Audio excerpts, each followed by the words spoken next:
Sorry, I'm doing something super quick. All the things that I kept being like, oh, I need to do this, I need to do that. I forget to do this, so I'm like trying to see if I can sort of scuff my way through it. We'll see. We will definitely see if I can scuff my way through it. I feel like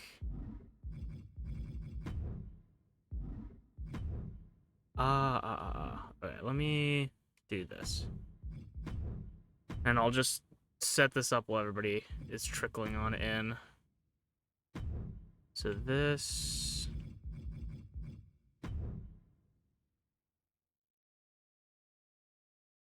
do...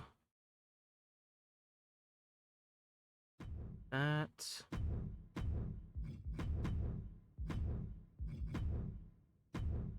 Nope, not that.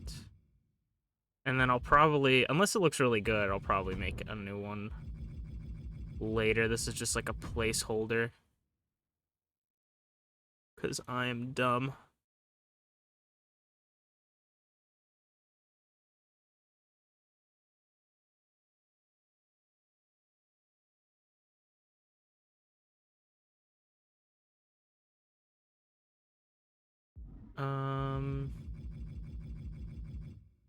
But I hope you guys are having a fantastic day today. I'm having a pretty alright day myself. This doesn't work either.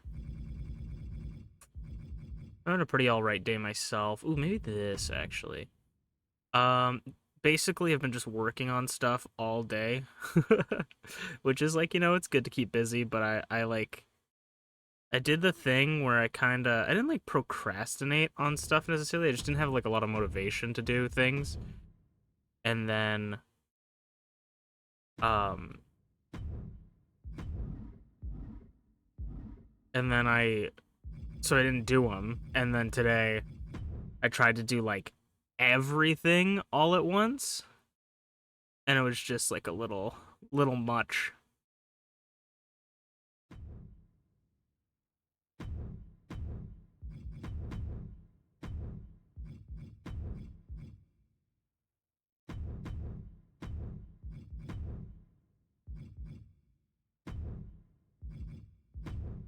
So I kind of forgot to do a couple things today, and that's why I'm doing this now.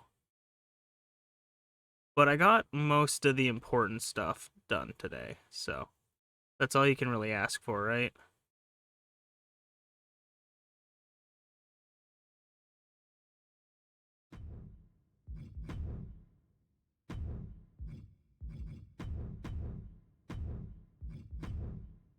Okay, that's not terrible. It's terrible.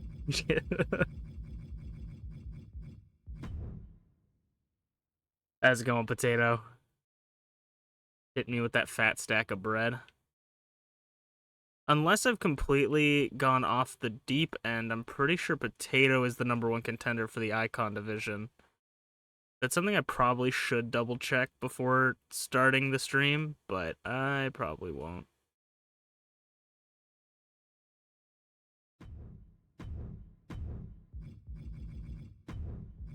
I'm almost certain that happened.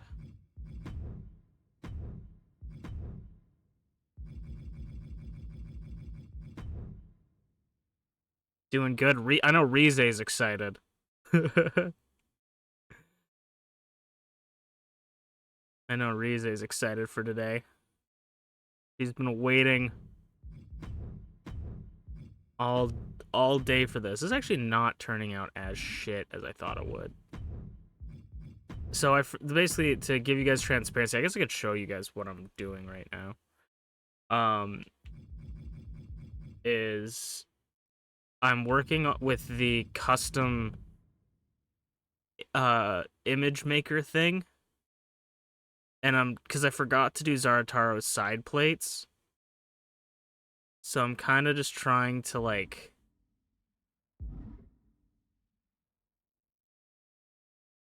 design. I'm trying to do like a sunflower seed, because his character is based off of Hamtaro. And so far, this isn't, like, terrible. What if I do this?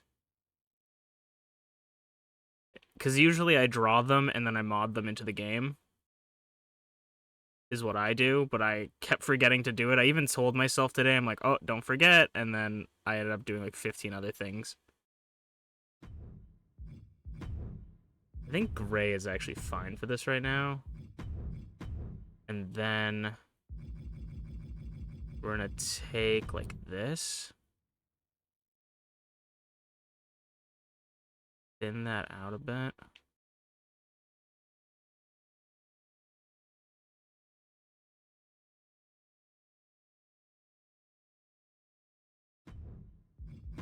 And then... oh, wait, no. I don't know why the coloring, like, keeps changing the color. Because it's not saving the actual correct shade. Here we are. Because, like, none of these shades have been used. So now I have to, like, find a different shade. There we go. To match that.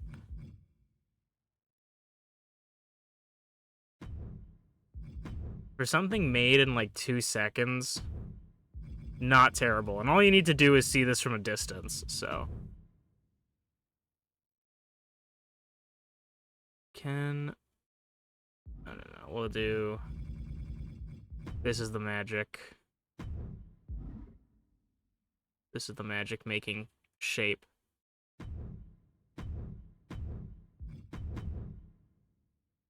Alright, that's probably as good as it's gonna get, and I'll actually draw one later. But I kept forgetting to. Oh, the game crashed! That's a great sign! Oh my god, made with scotch tape and bubble gum, I swear.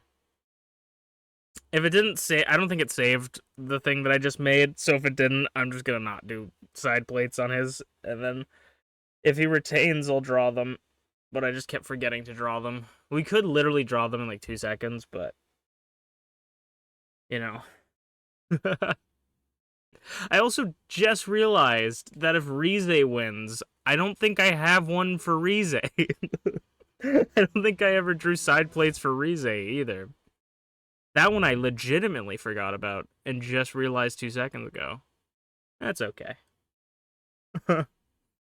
Is that a bad omen for Rize? Is I don't have the side plates made for her? I hit move set. I don't want to do the move set. Only mashed B like 80 times.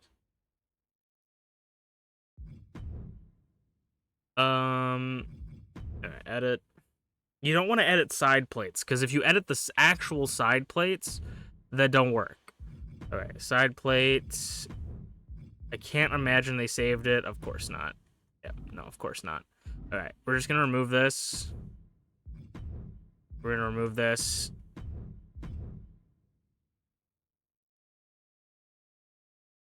Rigged, exactly. Oh my god. I definitely had time to do them, but I also... like, no one can complain. I made 4 new characters for this.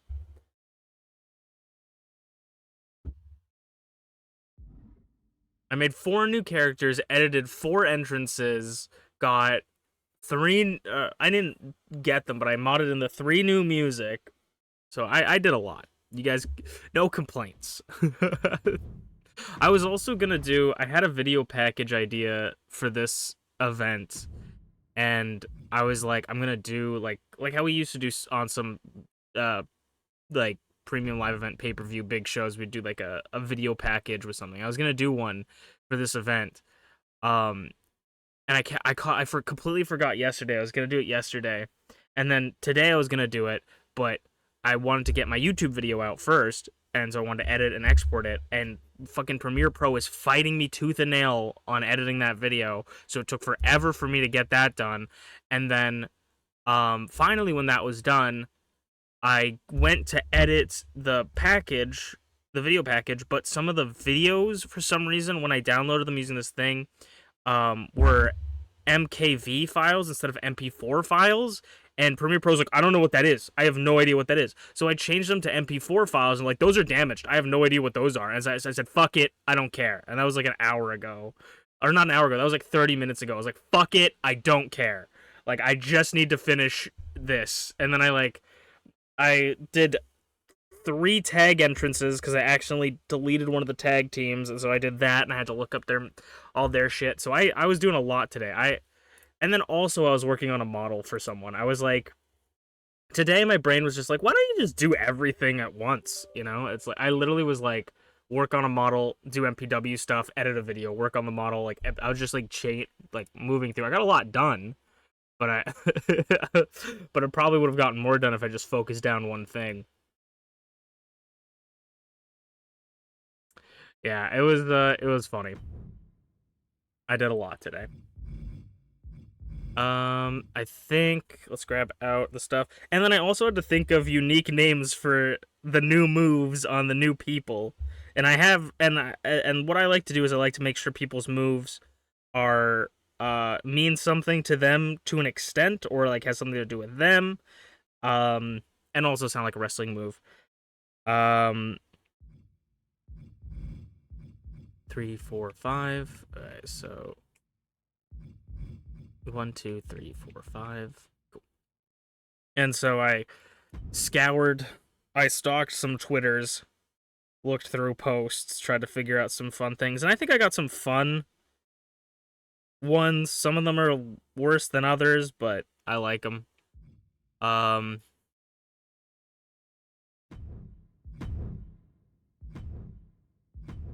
And if one of the entrances doesn't work for this tag team, I don't care.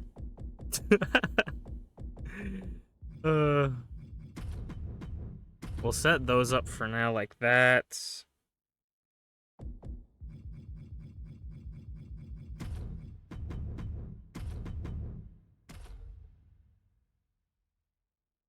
But I'm excited. I'm excited for at least the first show. The second show and the third show is going to be pretty good too, I think.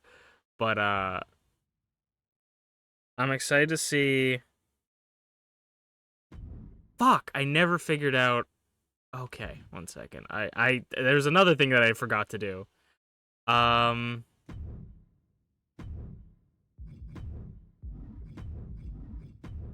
I do this? Oh, we can't do that, can't do that, can't do that. Can't do that. No. No. No, I don't want to do that. We could have done it. Let me just go down the list.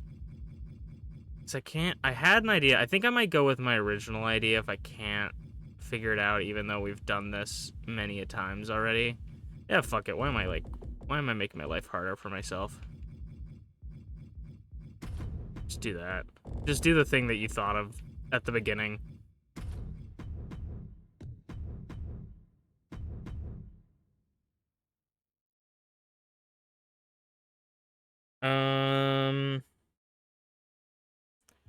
Okay, custom match. Next we're gonna do war games. I didn't do a custom match for this, did I?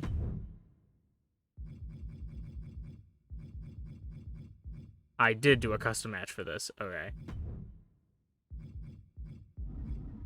All right. Team. I guess we'd want this team. No, we'll do this team first, and then. So what we want is this one, and then we want. Wait. Okay.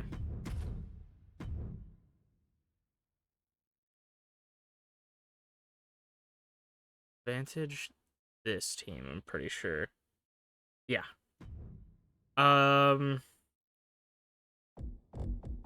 Because Merlin Unchained Garreth got advantage from last week.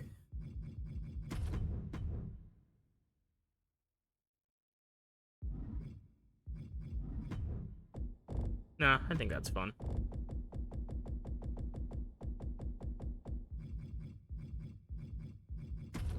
I recently started watching. I watched this random. I'm gonna talk about this just because, well, I'm trying to set things up. I watched this random. Oh right, because the game sucks. I forgot. Honestly, okay. Let me just back out and run this like I should. I was watching this movie, so I started watching. I like watching bad movies, and if you guys know the streaming service Tubi, it's a free streaming service. I always sound like I'm selling it to people, but I just like over explaining things. Um, the the streaming service is like a free streaming service you can watch. Tubi movies are historically bad, yeah, and they have some actually like pretty good stuff on there. Like Tubi basically for me is either really bad movies or old shit nobody cares about that I care about. Like they have Metabots, they have Spider Riders on there, like they have all these like really cool. They have Monster Rancher on there. So if it's like something that if that's something you are interested in, like it's a pretty good site. But they have a lot of really bad movies on there, which I love, and one of the movies I watched recently was this Japanese movie called Death Tube. And basically, it's such a weird movie. I honestly wouldn't recommend it. It's not very good. But if you want to watch it for just like to watch it, it's interesting. But basically, it's like a death game movie where there's a website that shows up one week out of the year, and it's really hard for people like the feds to track, right? Because they go through all these like foreign servers and all this stuff and yada yada yada. And so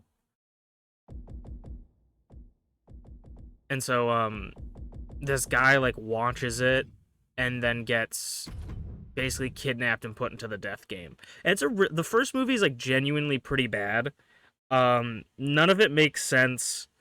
There's really seemingly no point to anything in the movie. Like they try to be like, oh, maybe there must be like a connection between us for all being in here, but then they like never really dive into it. They never really dive into like how they got to this place, you know, like they never delve into anything.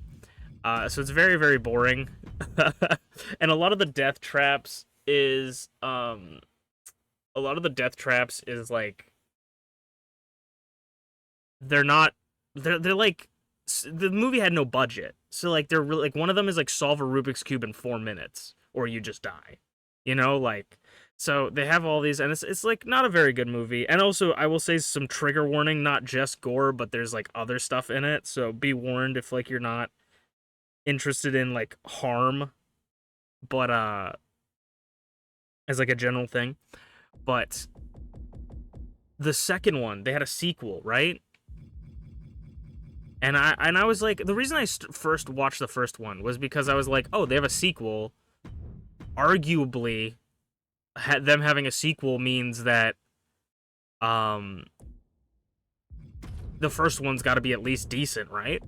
So that was my thought process going into it, was like, because it has a sequel, there must be at least like some redeeming qualities of the movie.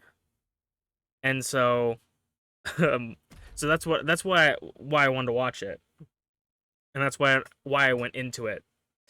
And the first one's terrible, but the second one's like actually kind of good, but it's only good because they spend the whole movie just answering the questions they didn't answer in the first movie. And though it does make like the ending a lot more satisfying, but it like the second one is about like a girl who's like doesn't want anyone to die and doesn't want to kill anyone, and the whole point of the death game is to, like, kill people. And so like she's trying to stop everyone from killing each other and then also trying to get everyone to survive. And I would say the second one's definitely better, but I feel like the first one you have to kind of watch the first one to understand the second one, if that makes sense. And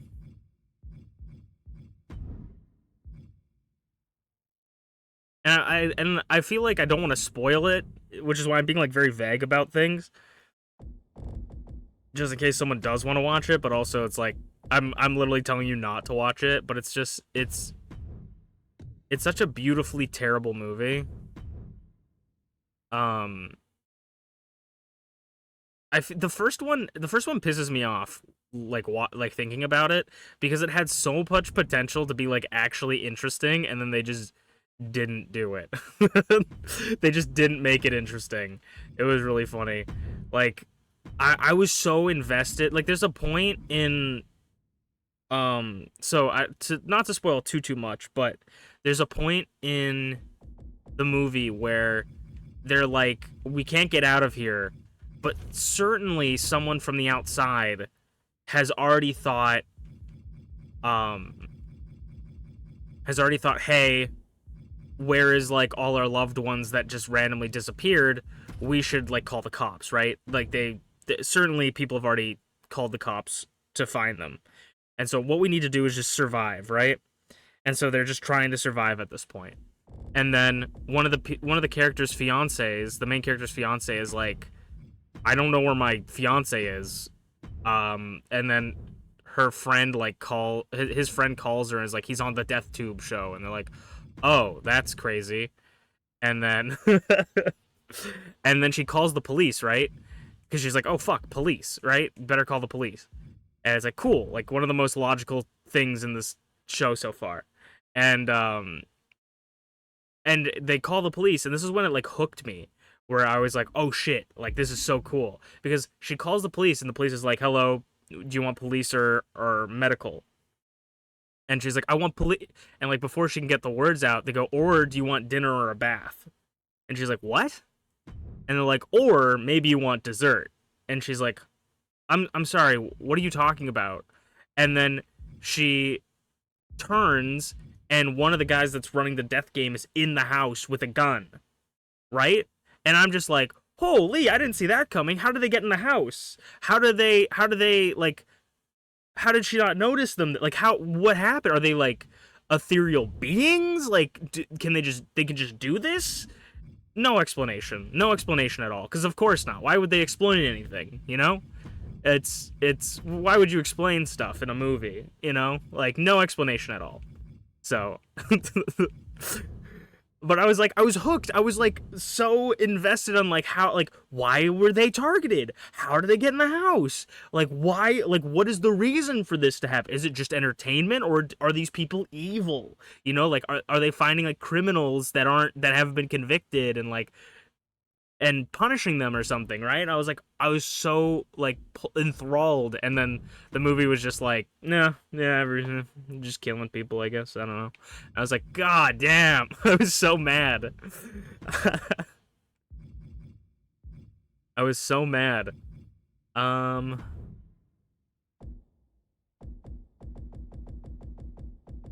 I should be done setting up the first show soon. I just need to give everybody their championships. But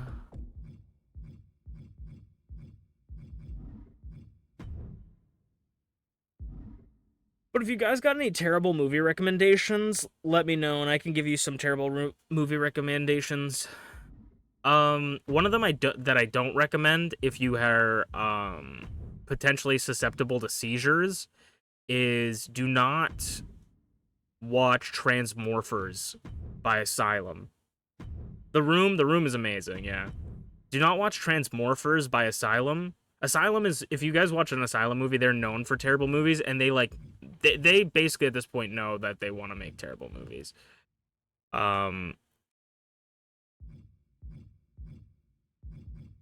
So it's really funny. But Transmorphers, for the most part, the movie is not terrible, right? But for like the last like at any point they're outside, it is pitch black darkness with flashing white lights, like flashing like crazy. So it's really bad. Like I'm not susceptible to seizures as far as I'm aware, but even my eyes were really hurting just watching the movie. So do not watch it if you're susceptible to seizures, or watch it and then sue the company. I don't know. Like, so I just like I was watching that movie. It was terrible. I think Atlantic Rim is also Atlantic Rim is pretty good. It's also made by Asylum. It's a Pacific Rim ripoff. It's very good. No disrespect, it's absolutely terrible. Absolutely, absolutely. The Room is terrible, but in like the best way. The Room is perfect. I mean, I like The Disaster Artist as well, the movie about the making of The Room. And I think the reason The Room is such a good movie is because it's legitimate. Like, it is legitimately, that was his vision, and that's what he wanted. And he just, like, shit the bed so badly, you know? Like, you've seen Atlantic Rim? Yeah, Atlantic Rim is really bad, but also like has really good writing at certain points for me at least. Cause like they'll have instances where like the characters will just say shit and it feels real to me. Like, you know, like it's a real response to what's going on. But then also they'll have like, you're a rogue cop renegade, and we can't let you go on your own, you know?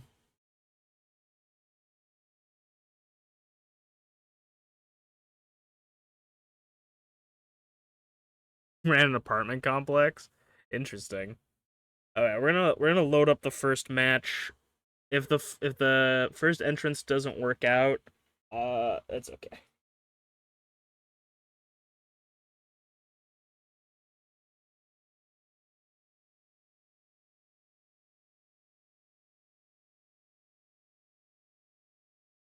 Sorry that took so long to set up. I did not think it was going to take that long.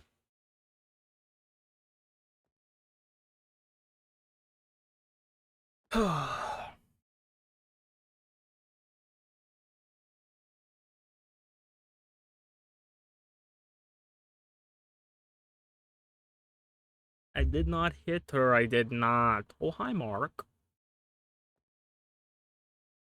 Alright, let's get into it.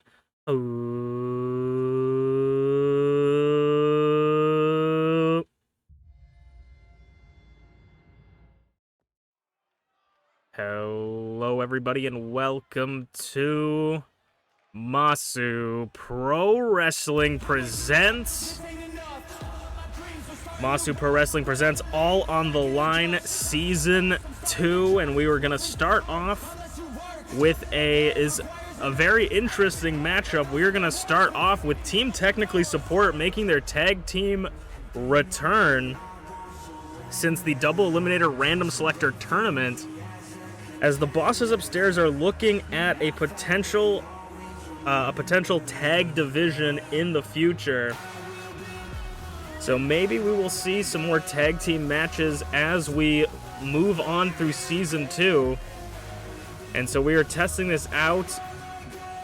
This will be a tag team match contested in Tornado Tag rules, meaning that there will be no tagging. There will be no hold the tag ropes to enter the ring. This will be everyone for themselves. One fall to a finish, pinfall. FlairZero and GlitchyBasturds are going to start us off as our first team, and this is actually the first time we've seen Team Technically Support in this vibe, if you will, in this new set of mind.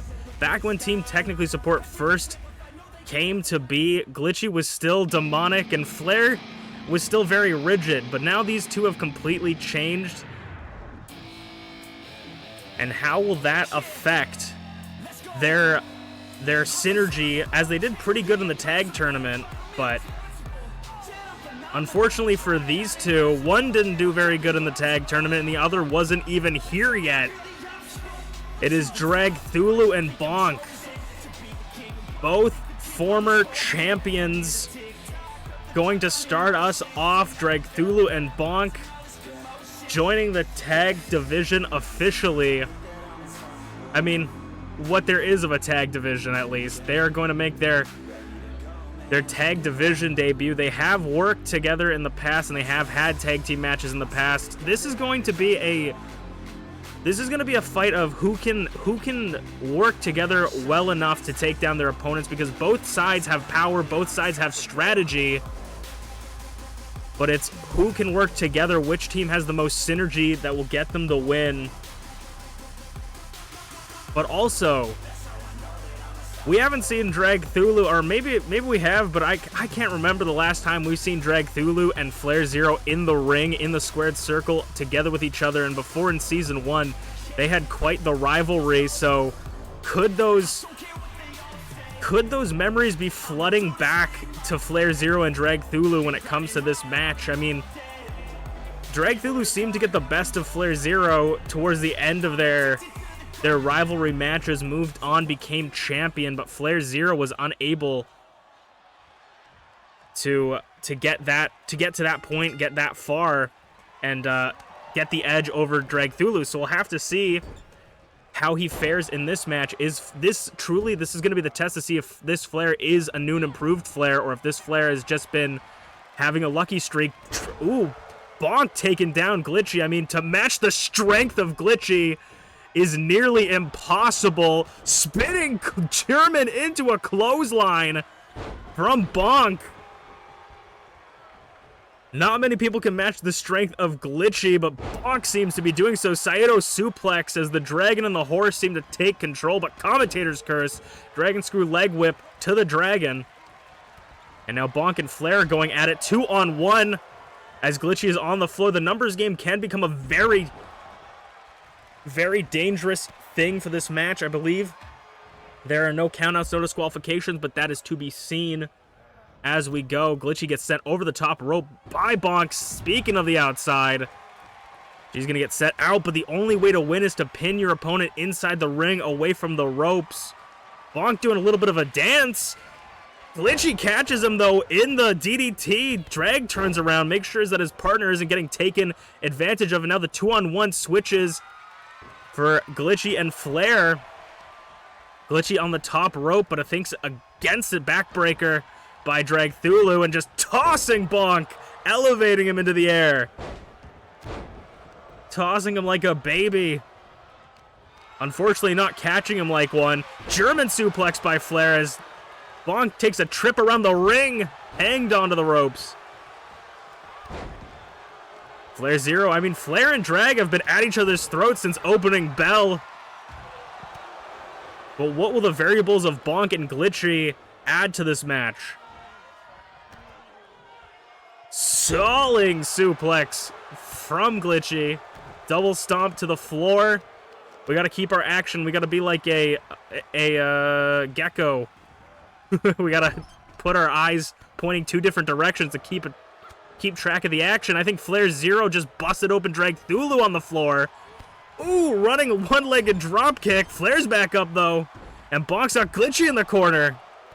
Rubbing the boot on Glitchy's face, looking to bust her open, and a boot from across the ring. And is going to pin Glitchy to pick up the win. Flair noticing the pinfall, but I think he hesitated a little bit, thought that his wife would have it, but then thought maybe just in case, have that backup, but she had it kicked out at 1. And the numbers game, Bonk is left to the Wolves 2-on-1 as Dragthulu just barely gets to his feet and is going to make it into the ring. Glitchy, clothesline miss though. Swing and a miss, and the numbers game, the 2-on-1 continues. But Dragthulu is going to even the odds, if only for a moment. Below 0 to Drag! Below 0 to Dragthulu as Bonk and Glitchy collide on the outside.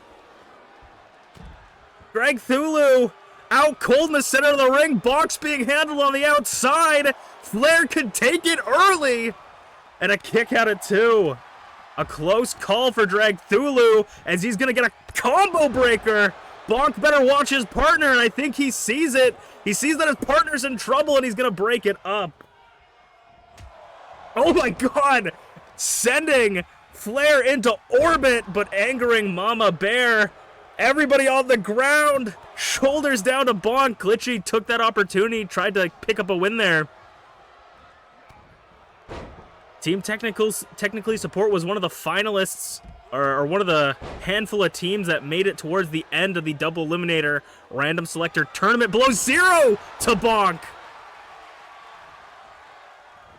Is Glitchy's maybe thinking of something. They didn't go for a pin on Bonk there. Stomped a mud hole in him. Made sure he'll stay down, too. Kick out at 2, though. I think they gave him too much time to rest. Dragthulu back in the ring. But slipping from the suplex, excuse me. My brain fried. Short circuit for a second as it turns into a one-on-one match. Glitchy versus Dragthulu in the ring. Bonk and Flair gonna meet on the outside. Leg or knee drop. Ooh, and back first into the apron, the hardest part of the ring. Both Bonk and Dragthulu have felt a below 0. They must be feeling the damages, and they gotta try and hit some big moves early, get as much damage on their opponents as they can, or they might take the loss here. Suplex by Dragthulu, showing that strength of Dragthulu to lift Glitchy vertically over his shoulders. And Bonk is just taking it to Flair on the outside. Knee strike to the ribs. And an abyssal tombstone could put Glitchy away. Flair is being held out, pulls the legs away from the ropes. A little bit close as blood gushing from Dragthulu's face, but no. Bonk moving Flair into the ring for a German. Maybe he thinks that he can get a pinfall on Flair. The tides have turned in this match. Again, commentators curse, though. Sidewalk slam. Spirit bomb. Or fucking not spirit bomb. Beam clash. Beam clash to Flair. I don't think Glitchy realizes it. 2. Ooh, barely getting the shoulder up. Flair nearly taken out by Bonk. The beam clash. Going for a brainbuster, maybe it looked like, and Glitchy rolls through it. Elbow drop with some flair from Bonk with some sauce. And an arm breaker to Glitchy. Glitchy can tap. Glitchy can tap. Flair trying to take his sweet-ass time. Glitchy's in trouble. And Flair breaks it up, saving his tag partner. Oh, the referee! The referee just got taken down. Collateral damage, arm drag. Nobody can get the win while the referee is down. Shoulder tackle off the apron.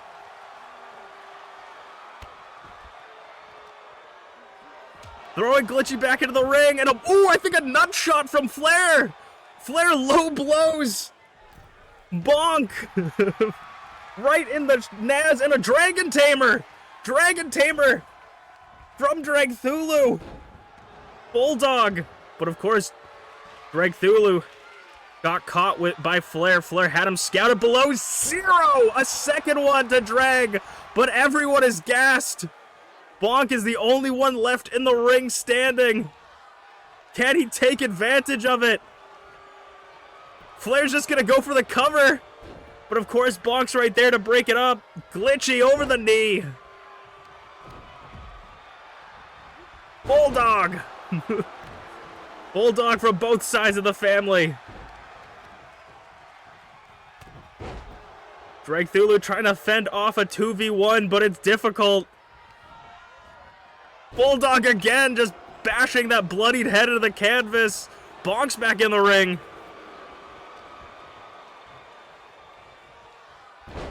Flair going for a neck breaker off the shoulder. And now targeting Bonk, but Bonk has him scouted. One-on-one in the ring. We could potentially see a pinfall, a victory here. Nobody ready to save you. Glitchy back up, though. Back body drop. And Flair's going to go for the cover. Sees that Dragthulu is being taken care of by Glitchy. Goes for the cover. That was a good opportunity, but just not enough damage dealt to Bonk. He gets that kick out.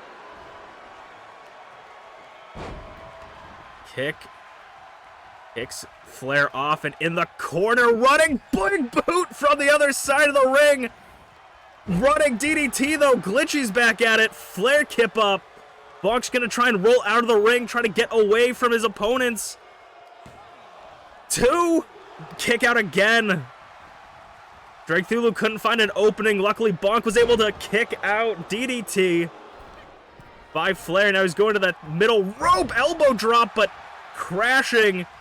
Could dislocate his elbow. Glitchy using her weight against Bonk. German suplex again. Team technically support takes the 2-on-1 approach, but now everyone's rolled outside of the ring.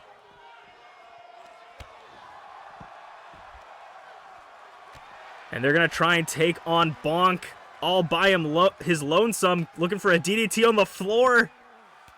Incredibly dangerous headfirst into the concrete, but Flair fights out of it, says no. Black hole slam to the floor. This is not falls count anywhere, meaning they have to get in the ring if they want a pinfall or submission to win the match.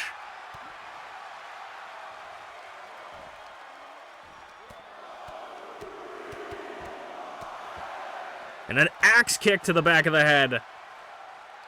I think Glitchy's busted open. Glitchy gets sent back into the ring. Flair gonna meet her. And Dragon Bonk circling the ring like sharks, smelling blood in the water. FlairZero covered. Kick out of 2, though. Dragthulu thought he had it, or maybe was hoping that it was over. FlairZero below 0 again. Sends, oh, beautiful connection. 2, 3 in that tag team maneuver. Glitchy bouncing drag off the ropes. Flair hits him with the elbow drop to put him away. FlairZero and Glitchy, and the sound guy is taking a lunch break. But Flair and Glitchy picking up their tag team win. Showing no rust since their last time, and maybe showing that new side of both of them, that this is a completely new Flair and Glitchy, as we will move on to our first championship match of the night. ShmeepsWorld will be defending once again the open weight championship. Who will be randomly selected to challenge for ShmeepsWorld's MPW open weight championship? That must have been another thing I forgot, was to put the music on their outro. Some would think that that's an obvious thing the game should do by itself, but you know, maybe I'm just crazy, okay? Maybe I'm just crazy.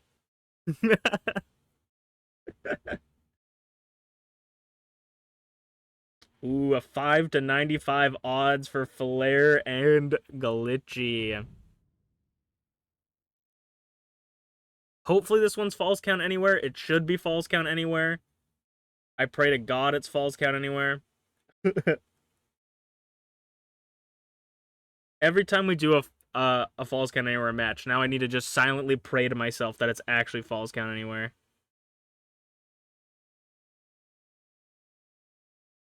Also, this is random, but it made me laugh today. So, I have this fidget ring that I wore. I bought it last year, and I've worn it like every day since I got it. And recently, I think I lost it. It must have fell out of my pocket in the bathroom, or I left it in a bathroom, like in a public stall.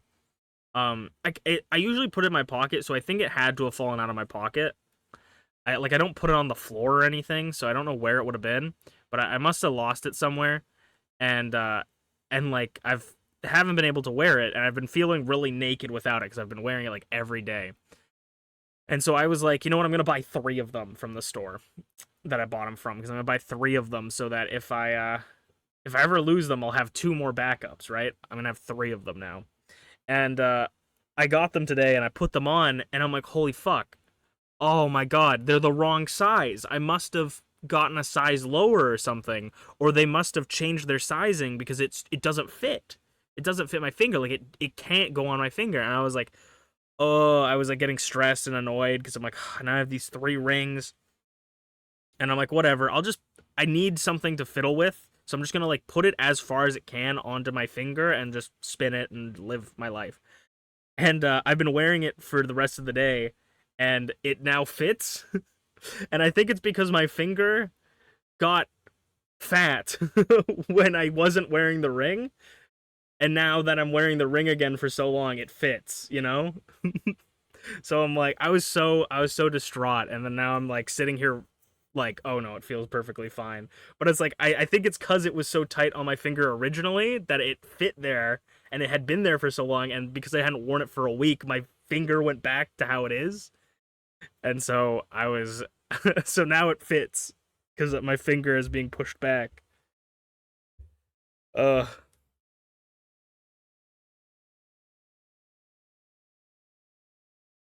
All right, let's get into the next match before the War Games. Ooh.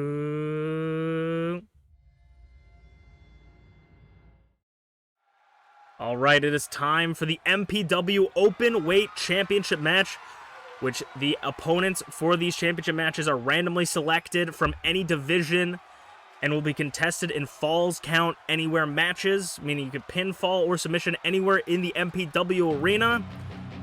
And the opponent randomly selected to be ShmeepsWorld's opponent tonight is someone very familiar to the MPW Open Weight division. It is none other than one of the longest reigning MPW Openweight champions in history, Tyranno Maximum, gracing the presence of the Openweight division once more to go one-on-one against ShmeepsWorld to potentially become a two-time Openweight champion.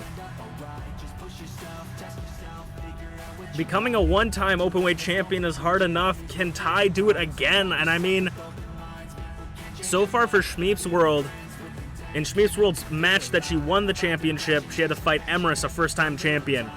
Second match, BeepsWorld versus ShmeepsWorld. BeepsWorld never contested for the Openweight Championship before. This is going to be ShmeepsWorld's first ever time fighting someone that is in their own element. This is Tyranno's match, and this is Tyranno's element. But I will say, I cannot put Shmeeps down when it comes to Openweight and Falls Count Anywhere matches. ShmeepsWorld, some say, pioneered the Falls Count Anywhere match, being in the first one ever against MintyClovers. So these two, we're going to see two experts in their craft go one-on-one against each other for the Openweight Championship. Some saying the hardest championship to keep around your waist, the Blue Chipper Championship, because it's defended twice as many times as any other championship in MPW, as well as being contested against anyone from any division. Thus, the Openweight Championship moniker.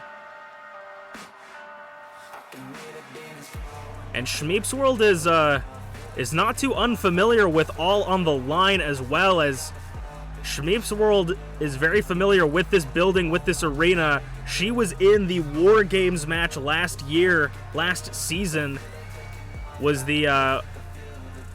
co-captains with DancingWithDraven and pulled off a win here, so this might be home field advantage for ShmeepsWorld coming into All on the Line. Draven is going to be a two-time entrance into the War Games. In the next match, we will have a 4v4 War Games match against the MPW4 and the Coalition of Humans against Treachery.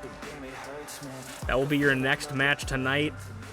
But right now, we got to focus on the Open Weight Championship match. And when you enter an Open Weight Championship, the one thing that crosses my mind is, I pray to God that the referee isn't drugged, isn't confused, and isn't that one lady we fired. Tyranno Maximum has been in this spot before, has been here looking for the Open Weight Championship, has been in this corner, but has also been in that corner that Shmeeps is standing in, and Shmeeps has defended the championship one time already against BeepsWorld, against arguably one of the hardest opponents for ShmeepsWorld to go up against. A bionic mirror image, near mirror image, one of those wacky clown circus mirrors of herself.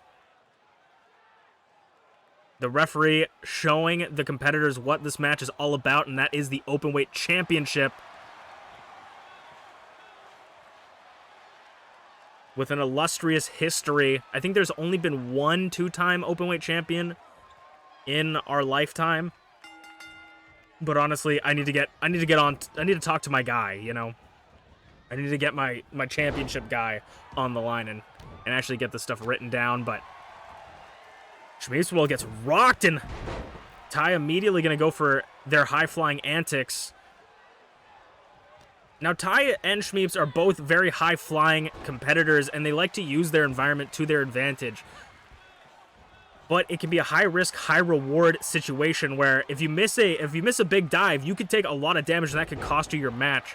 So there's parts of you that have to think maybe they're going to play a little bit on the reserve, you know, play cautiously. Or maybe they're going to go balls to the wall and just try to pop off instantly. And as I say that, ShmeepsWorld immediately jumping to the top rope.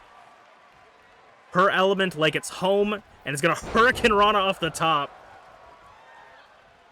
Showing a little bit of fanciness. Going for a deadlift German, but Ty just a little bit too sneaky. Ooh, using that momentum belly to belly.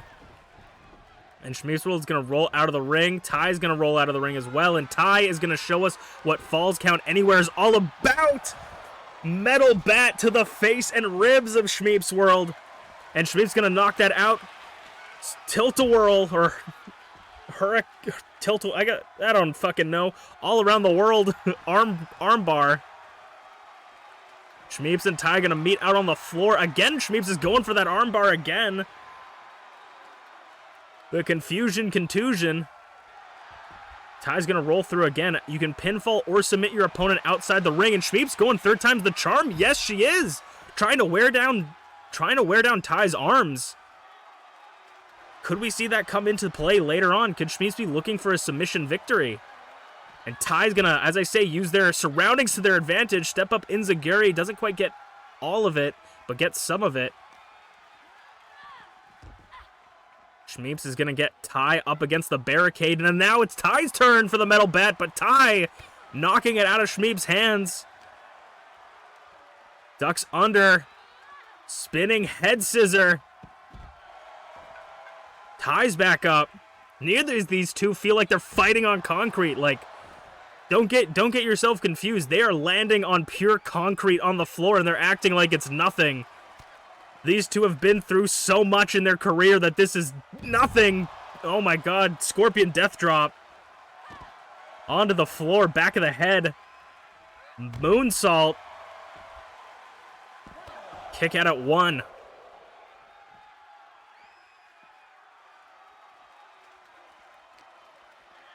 Ty's going to throw Shmeeps back in the ring. I mean, the ring is a place that they have a lot. They can do a lot of... Ooh, went for a basement slide, but didn't quite get it and gets cracked in the back of the head. The ring is a place very dangerous for both of these two. As you got the ropes and the turnbuckles to hop off of, you don't know where these two are going to be coming at you from. They could be coming from the sky or the ground.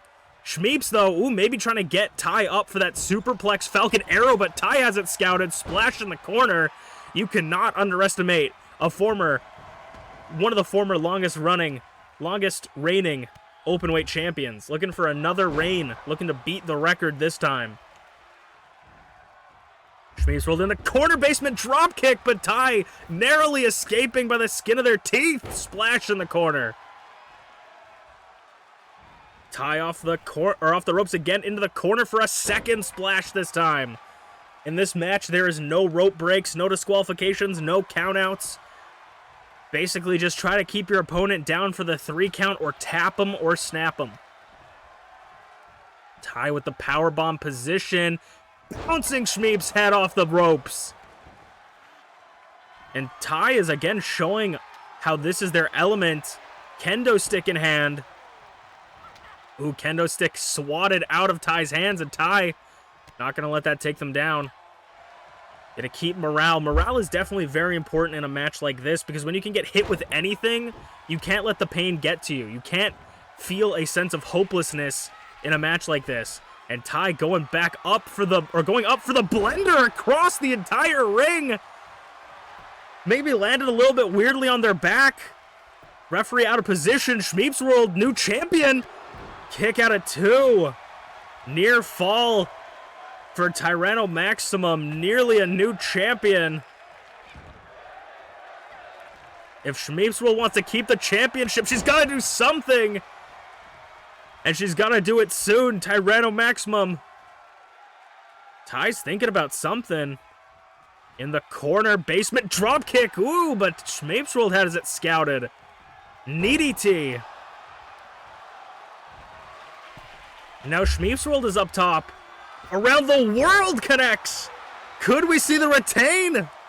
Like I said, ShmeepsWorld's got to do something big. Ooh, kick out at 2. ShmeepsWorld thought she had it, and I had a little bit of hope, or a little bit of thought as well.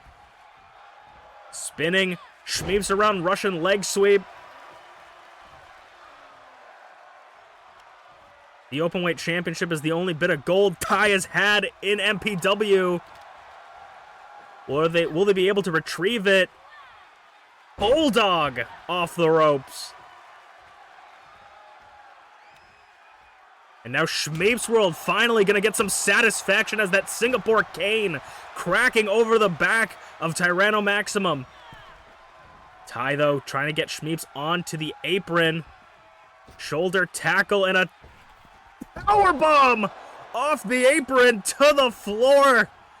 Back colliding with concrete. Flesh hitting stone. Ty thinking against the use of the kendo stick. Had it in their hand for a little bit. Shoulder tackle again. Take Shmeeps down.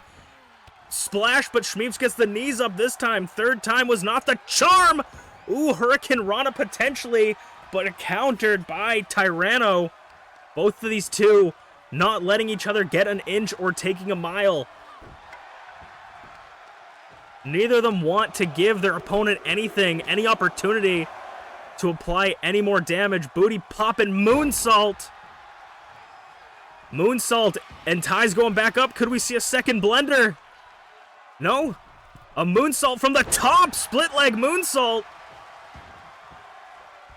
Third time's the charmer. I guess this is the second time going up. Ty's back up. The second blender, but oh! Shmeeps just had enough chance to roll out of the way. That could have cost Ty the match. Ty should have taken the opportunity. Second around the world. It's over. 1, 2, 3. Ty. High risk, high reward, as I said. One small mistake from the high rent district could cost you the match, and ShmeepsWorld retains for a second time.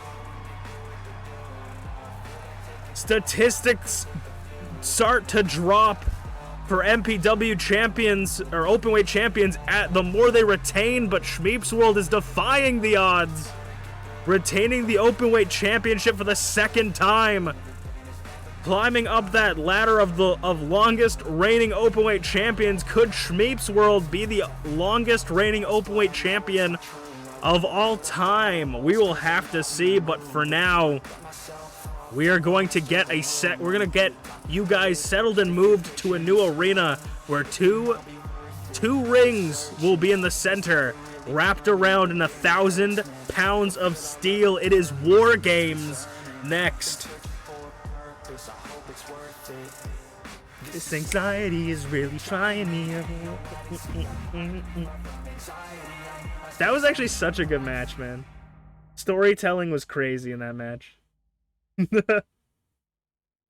Storytelling went hard in that match. I'm hoping this sets up how I want it to set up, but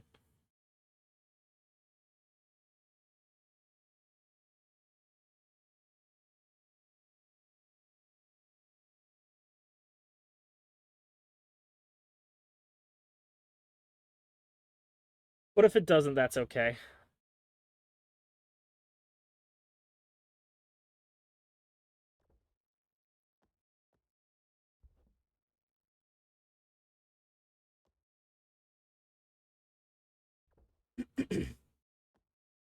Do you feel like anyone has the rights to Fortune 4's theme song? Do you think I could just start using that and nobody would notice? Because I was just thinking about like the MPW 4. I'm like, I should just get should buy the rights to the Fortune 4 theme song. I have no idea who owns that. TNA probably still owns it.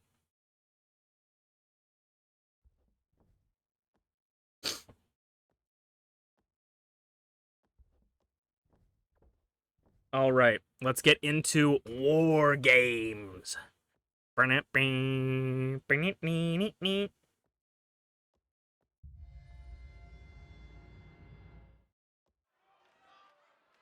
All right, let's get settled in for War Games. But before we start introducing the teams, let us get you situated with the rules. 2 teams will be contained in separate cages, with 1 member of each team starting the match. At regular intervals, alternating members from each team will be released to enter the match. The first member to enter will come from the advantaged team. Once all competitors have entered War Games officially begins, the match can be won by pinfall or submission. Exiting the cage will result in a forfeit.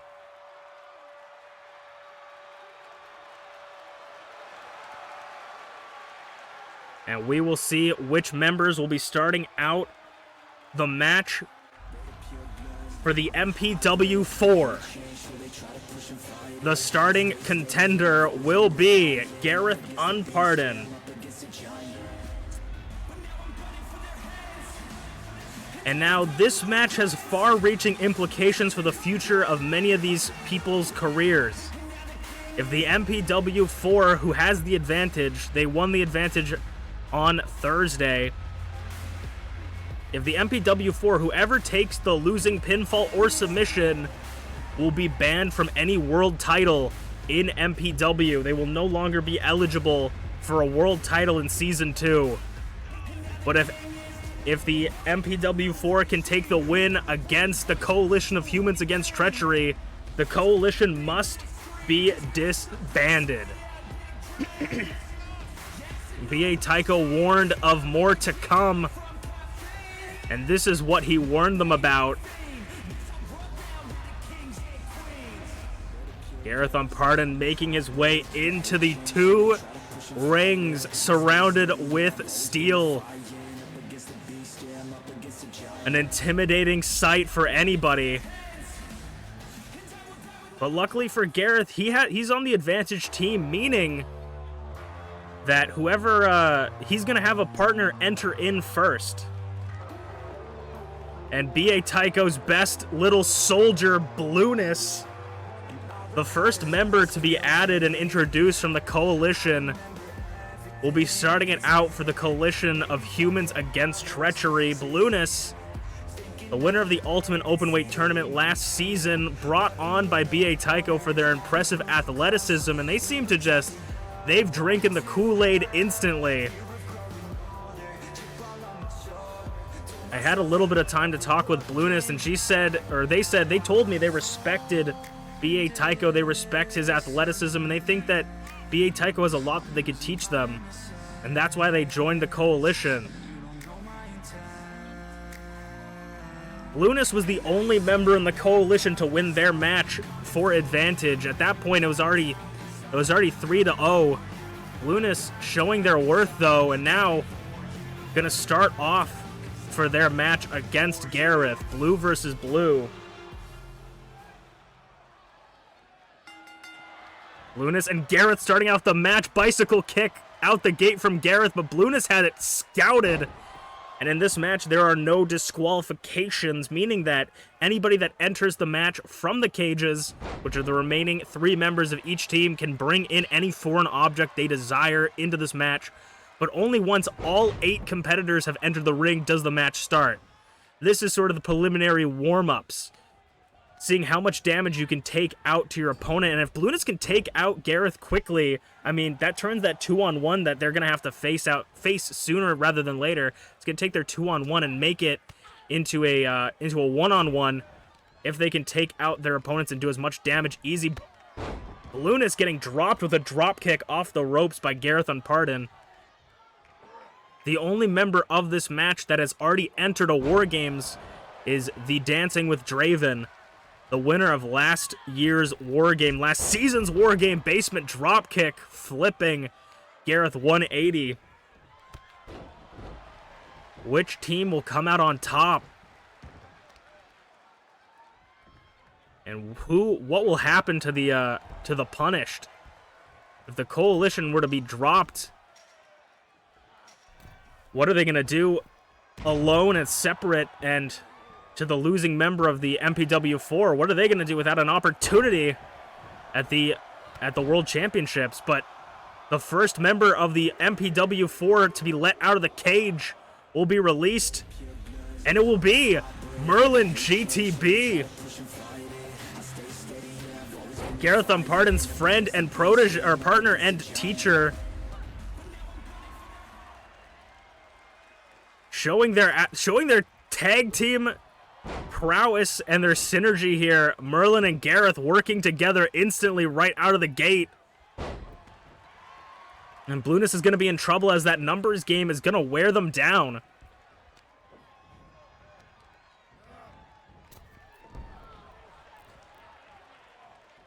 Throwing Blueness into the second ring. There are 2 rings, 2 times the size. We couldn't contain this amount of power and this amount of energy in 1 ring. We had to make it 2 for War Games, giving you just enough space to do damage. Blueness drop kick to Garreth in the corner, showing that the numbers game ain't doing too much for them.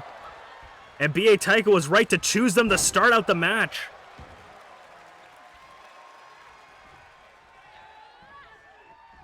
Blueness off the ropes. Ooh, moonsault.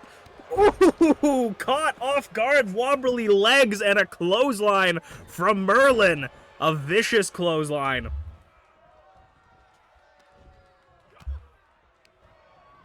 Merlin sending Blueness back into the original ring. Blueness will not be alone for too long. Who from the Coalition will join Blueness in the War Games match? And it looks like, ooh, Merlin running Blueness across, but it looks like a bear has been let loose from the cage. A bear's taking his sweet time. Going to fill the ring with some foreign objects, sliding in a bat. Merlin says, thank you, I'll take that.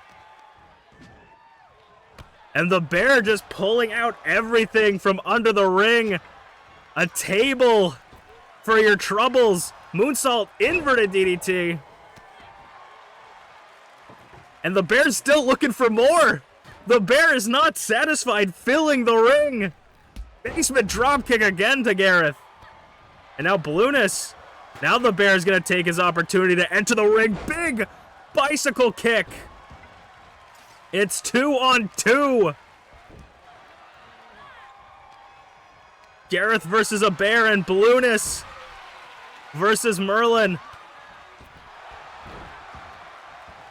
The Coalition of even. The numbers game. Moonsault missed, but catches Merlin with the second one. Hit with a table. Will we see that table come into use other than a weapon in this match? We'll have to see. We know Merlin's proficient with tables, winning the first ever tables match in MPW history. Shoulder tackle, but the numbers game isn't going to last for... The even number games isn't going to last for too long as the War Games counter once again counting down. Merlin targeting the bear, and DancingWithDraven will be making her way into the War Games match. The previous winner, the previous captain of the last season's War Game, Garreth. Deadlift German to Blueness. And now Draven with a chair. Unfortunately for Draven, she has never had an experience fighting a bear. This is going to be out of her element. But it's 3-on-2 now. Needy T by Garreth to Blueness. Over the knee. The only person that can handle the bear is Merlin. As he's showing right now, showing off with his stalling suplex, carrying the bear, making the blood rush to his head. Makes it hard for you to think. Stalling suplex. Blueness trying to wear down Draven, but unfortunately, no matter what, if Draven taps, the match will not end. Ooh, and it looks like the bear and Merlin are going to meet up on the top of the ring. But if one of them falls off, that is a forfeit for their team.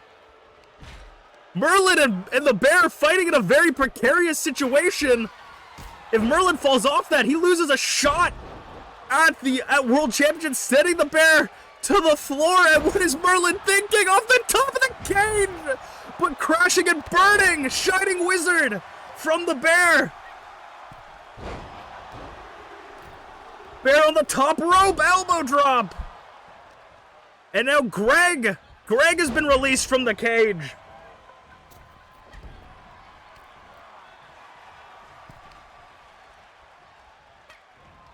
The third member from the coalition, Greg, and much like his friend the Bear, he's gonna go under the ring for some weaponry. Throwing a kendo stick in there. But that's enough for Greg. Blueness is taking it to Garreth.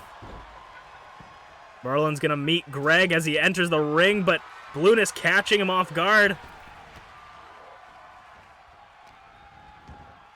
And Greg is wearing down Garreth with a front face lock. There can't be a win here, but Garreth, I mean, if you can get Garreth to tap here, you can get Garreth to tap later, for sure. Wearing him down. Nobody wants to lose this match, and nobody wants to be the one to take the pinfall for their team, or the submission. Take the fall for the team.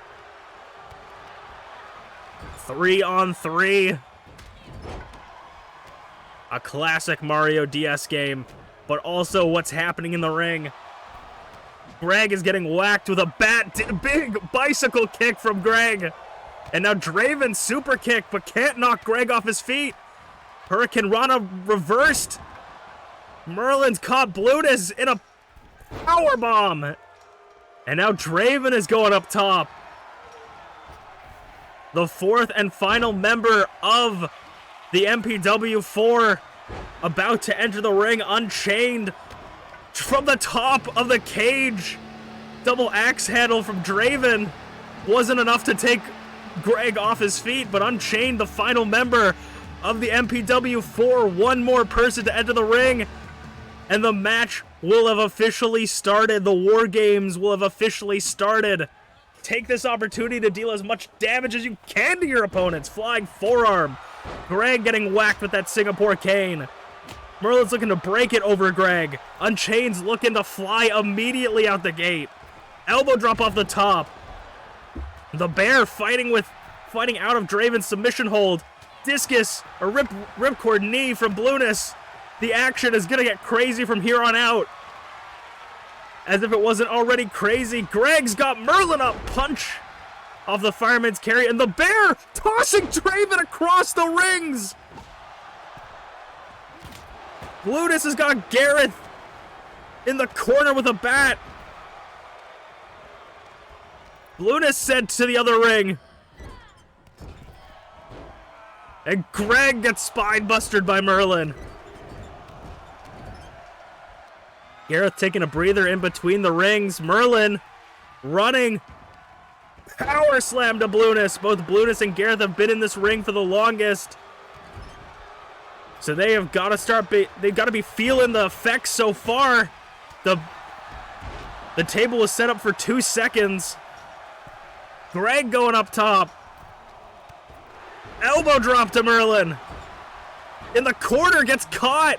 And B.A. Tycho, the captain of the coalition, is finally making his way to the ring. War Games will start once B.A. Tycho sets foot inside the ring. Crucifix strut? No, I don't know what that is. White noise? White noise, I don't know. But War Games is officially begun. Any pinfall submissions or leaving the cage will result in a loss, and Garreth immediately went for a pin on Blueness. Expertly done. Unchained getting a little bit of a combo on the Bear. Knee strike to the Bear.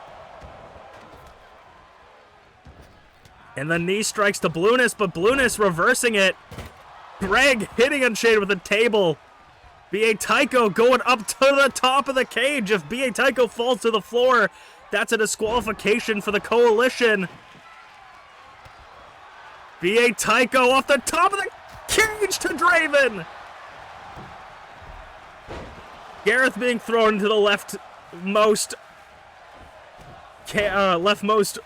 ring. And now Greg is going to meet Garreth over there. Unchained sent into the corner. B.A. Tycho is going to take advantage. It seems like the coalition are standing tall against the MPW 4. got Greg. Greg's got Garreth up for a fireman's carry punch. Blueness sending the table into the other ring, maybe for Greg or Garreth, who can say, but Blueness gonna make their way into the ring. Drop kick to Garreth, 2-on-1. Garreth is the one that's been in the match the longest. He could take the fall very easily if the other team members of the MPW4 aren't careful. Blueness just throwing that table around. Head scissors. Draven and BA Tycho resting on the ropes. Garreth going up top. Blueness trying to get him off of there, though. Get him off of that thing. Garreth off the top, double axe handle to Blueness. As we'll look at Unchained chopping and knee strikes to BA Tycho. It's a 2-on-1 out here, but it's a 3-on-2 in there. And Garreth going back up top. Greg gonna try and stop it. Trying to fight Garreth off the top rope. And now Garreth twisting him around. They got the table set up on the right side. No, it did. Commentator's curse. I apologize. Greg gets sent in the corner, and Blueness has the bat as Draven sends some knee strikes to BA Tycho. Busts. I think that was Garreth got busted open. Unchained going up top. And Unchained making his way to the top of the cage once again. Looking to risk it all. 1, 2. Oh, Garreth! Garreth, the near fall to Garreth! I think Unchained is thinking against going up top. He's coming back down. Forearms to Greg. Backstabber from Garreth. And now Greg is being pinned. 1, 2, breaks it up by Blueness. The bear is on the top of the cage. Once again, the bear from the top of the cage. Flying crossbody. Draven's getting covered, but Unchained breaks it up. Big boot from Greg to Garreth. And at this point, anyone can lose. Spinebuster. Bear hug spinebuster to Draven. 1, 2. Kick out of 2 by Draven. BA Tycho's got Unchained scouted. Chainmaker from BA Tycho to Chain. Unchained. 1, 2. Kick out of 2. Nearly taken out with his own move. The bear is now biting Draven. Mauling Draven. Greg is scouting Garreth. Merlin back up on his feet. Greg's got Garreth up. The Gregening. Gregening connects to Garreth. Merlin's got him scouted, though.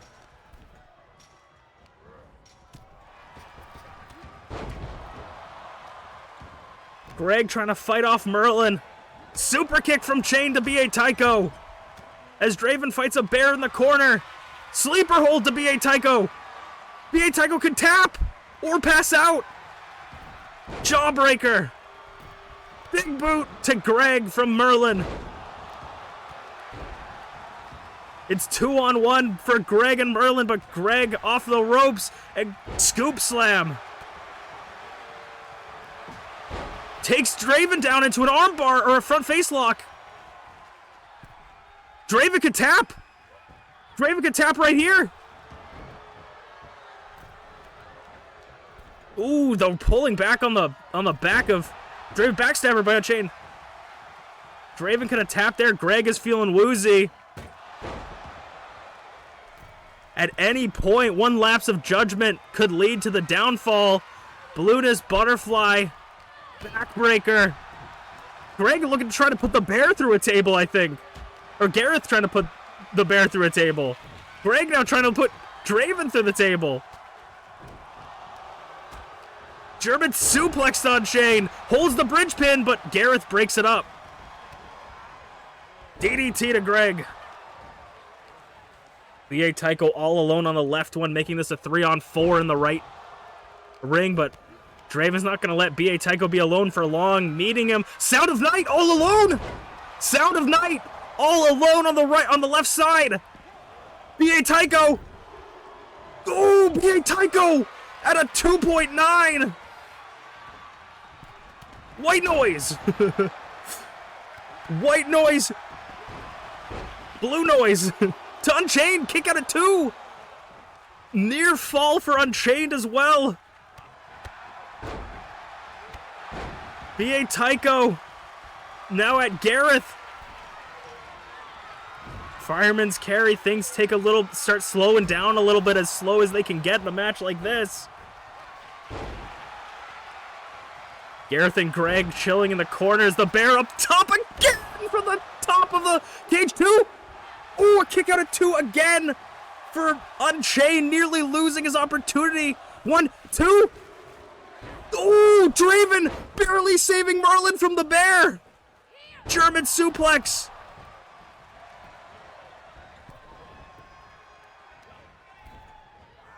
Oh my god, a near fall after near fall for the Coalition.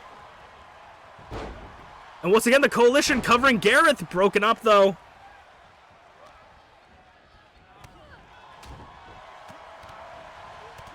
Greg taking it to Garreth. BA Tycho taking it to Draven. Luna's taking it to Unchained. Greg, ooh, running big bicycle kick boot. Merlin has Greg up and just tosses him. And Garreth and Merlin gonna work together, but colliding their heads. Blueness, jumping DDT, elbow drop misses from BA Tycho. Low blow from Garreth to Draven. I don't know if that's how that works. 2. Ooh, that was a 3.9. That was the closest you get to a 3 count. 2, Garreth. Blueness just pinned Garreth. When everybody was distracted by Greg pinning Draven, Blueness just pinned Garreth. The Coalition lives! BA Tycho's best little soldier just took out Garreth. And for the rest of Season 2, Garreth will no longer be able to challenge for any MPW World titles. The Coalition lives just a little bit longer. One member of Treachery has been taken down for the Coalition, as we will move on to our Icon Division Championship match, a match that Garreth is no longer eligible for. We will see that match next.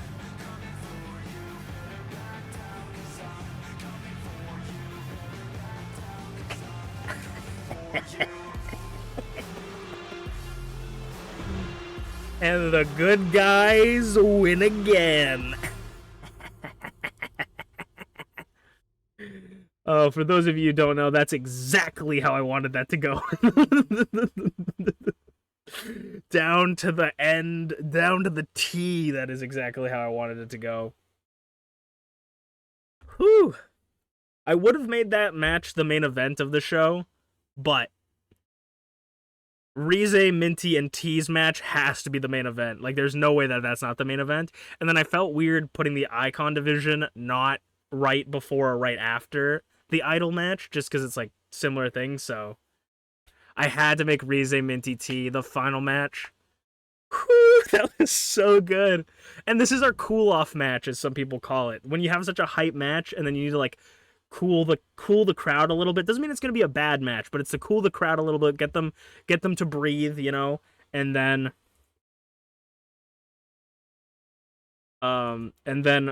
go for the big event, you know. Booking 101. But I'm so happy. If the Coalition lost, I would have been fine. But the person I wanted to lose that match 100% was Garreth. I 100% wanted Garreth to lose the match. Merlin would have been okay as well, but I wanted Garreth to lose. I want to double check something. I'm pretty sure I have.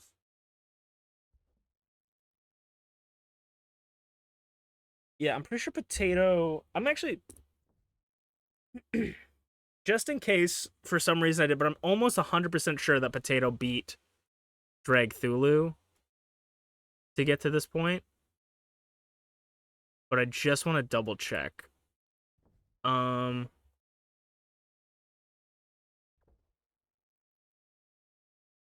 I believe it was Potato versus Dragthulu.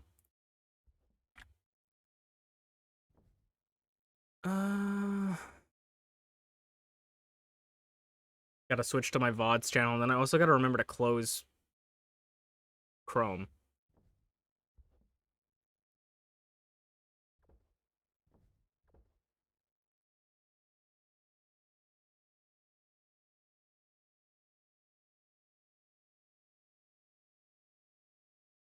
I think this is it.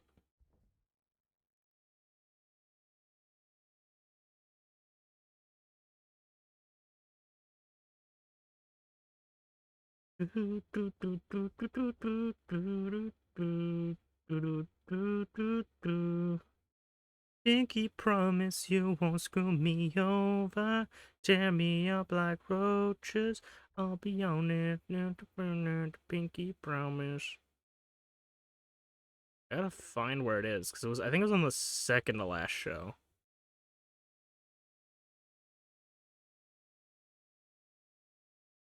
Yeah, Potato versus Dragthulu, and Potato won. Alright. Because sometimes I like to reference things in the past. Like, where did they come from? Where did they go? On this day. If Rize... I feel like the way that Rize is being set up right now for the thing, if Rize wins, it's going to be a really good payoff. But I feel like if Rize doesn't win, then it's still going to be good. You know what I mean? So...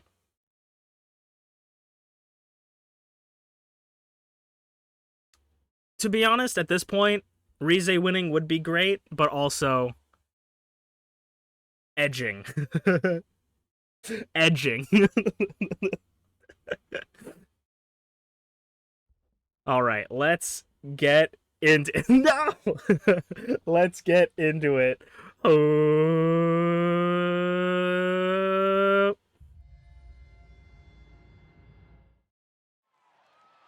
All right, after that War Games match, I don't know what to expect, but it is somewhat ironic. It's an ironic twist of fate that we are defending the championship that the variant of the Icon Division championship that Garreth was the one to introduce to MPW. But for the first time ever, Potato is going to get a one-on-one opportunity for the Icon Division Championship against Zarataro. Zarataro and Potato have met each other in championships before. Potato challenged for the MPW Openweight Championship at the last episode of the Season 1. Was in the match with Blueness and Zarataro, but unfortunately Potato was unable to pick up the win there. Potato beat Sleepy, Flair, and Dragthulu to get here. I was going to say all former Icon Division champions, but only 2 out of those 3 are former Icon Division champions. They aren't the championships, unfortunately. But one of the best MPW Openweight champions we've seen in recent years, the Openweight champion that came into this season, and now the one that passed in and traded in the Openweight Championship for the Icon Division Championship, much like many other Openweight champions before him. It is Zarataro coming into his first defense as Icon Division Champion.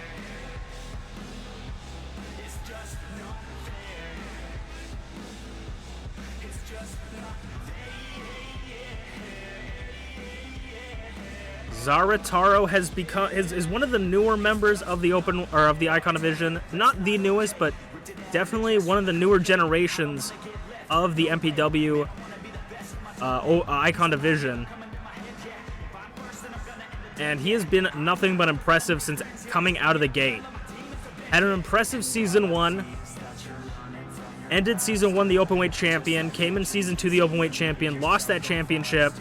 to Emrys Morgana over some shenanigans. Some people say that maybe Zarataro still has some claim to the Openweight Championship. Lost it to shenanigans. Came in, won the Icon division. Maybe the bosses upstairs think that if he still has the claim to the Openweight Championship, we could see a double champion in MPW, the first double champion in history, but until then, he's the Icon Division champion at the top of the Icon Division mountain.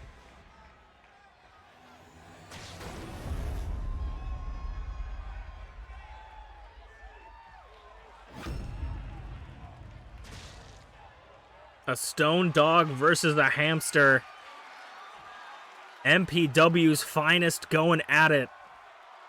A first-time champion versus a first-time challenger.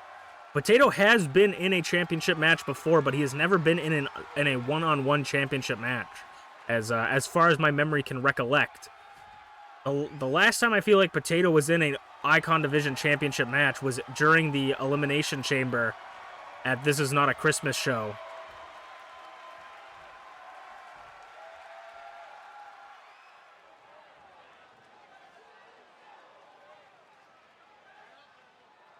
And this is what it's all about. This is the crown jewel, the top prize in the Icon Division. This is the Icon Division Championship.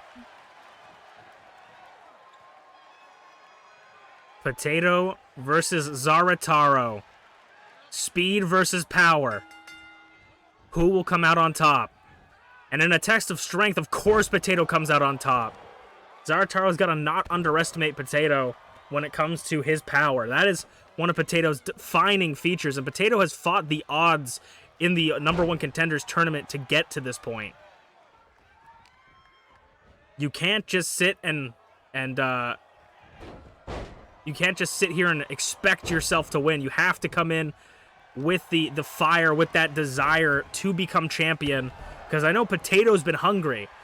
If Zarataro isn't at his top of his game, Potato will come in and steal that championship right from under him. Don't get your scarves caught. You got to keep track of what's going on, but of course there is always something that people forget, and you got to keep in your mind that there is championship advantage in this matchup. Zarataro, if Zarataro or Potato lose or win by disqualification, the title does not change hands. So Zarataro, if he loses by disqualification, he still retains the championship. He loses the match, but retains the championship. And that is something you gotta keep in check, because, of course, you can use the outside to your advantage, but if Zarataro just decided to walk out of the arena, he would retain the championship. Obviously, that would be very dishonorable, but it's something that Potato has to keep in mind, that if Zarataro wanted to leave at any point, he could. He's got to be able to stop him and make sure he stays in that ring for the 1-2-3. And like I said, stay in the ring for the 1-2-3. Potato rolling up Zarataro. Referee making sure the shoulders are down.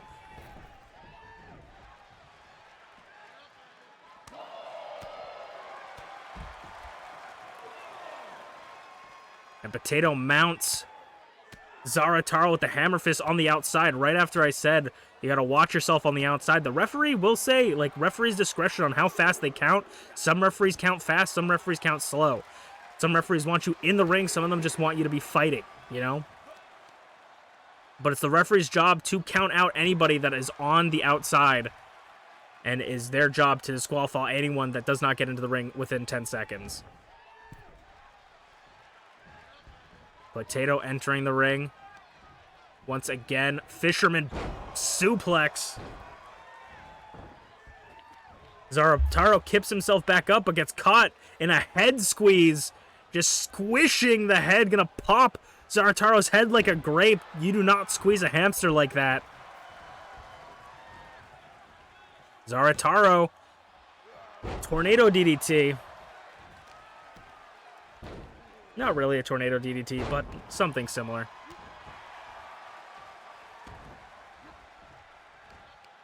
And just bouncing the back of the head. Both of these members wearing orange masks. You know, there's got to be some sort of brotherhood there, but when it comes to stepping inside the ring one-on-one, there is no such thing as brotherhood. It is win or lose, sink or swim, kill or be killed. This is one fall to a finish for the championship and to etch your name in the history books of MPW champions. For Potato, it's a shot at his first championship. For Zarataro, it's to retain his first championship. Either way, there's going to be a first here tonight. Potato deadlift, grabbing the hands and the legs for the deadlift powerbomb. Like I said, Potato's not winning any awards at speed, but when it comes to power, Potato is deceptively powerful. Deceptively. And another deadlift. Just take over. Zarataro back up. Clothesline. If Zarataro can overcome Potato's power with his speed, this could be his that could be his winning condition. German suplex by Potato. No one quite does it as good as Potato in the business when it comes to German suplexes.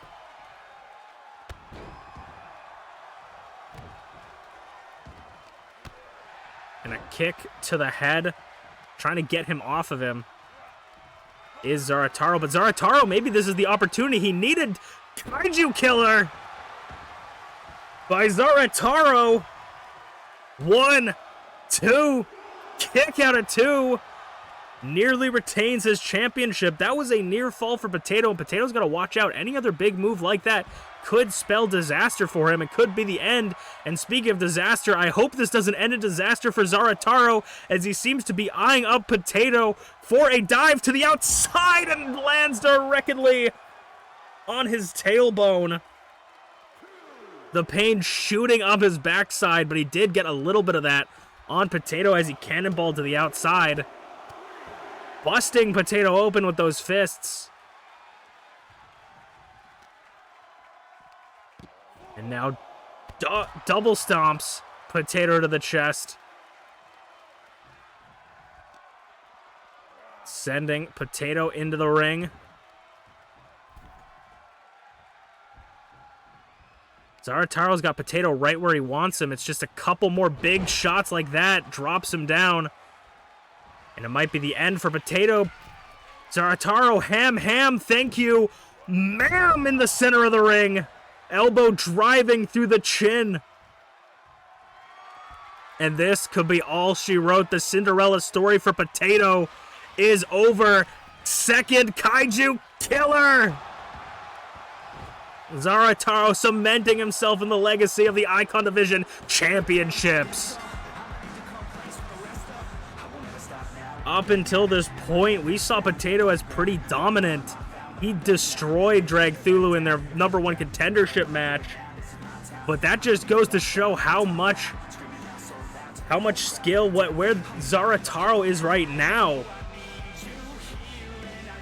And I don't want to spell disaster for the next championship match, or I don't want to breathe any sort of doubt in anyone's mind, but Zarataro retains, ShmeepsWorld retains. Can TeaTheShiba retain the Idol Division Championship in a triple threat, one fall to a finish match? Let's check it out. I tackled the blessed, not okay. Down the chest of the cocaine. I wanted Potato to win, but I'm happy that Zarataro also retained because it makes the run look better, and maybe Potato will get a run back later on and will mean a little bit more. But this is the match we've all been waiting for here tonight. I know the match that one person has been waiting for.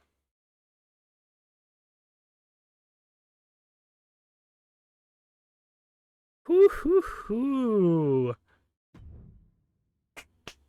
The Idol Division Championship on the line.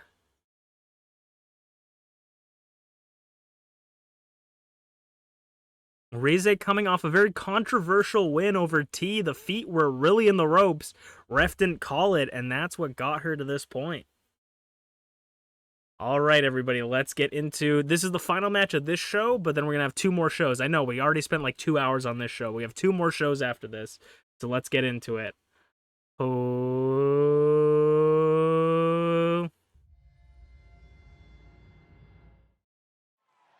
It is time for the main event of the evening. And it will be for the Idol Division Championship.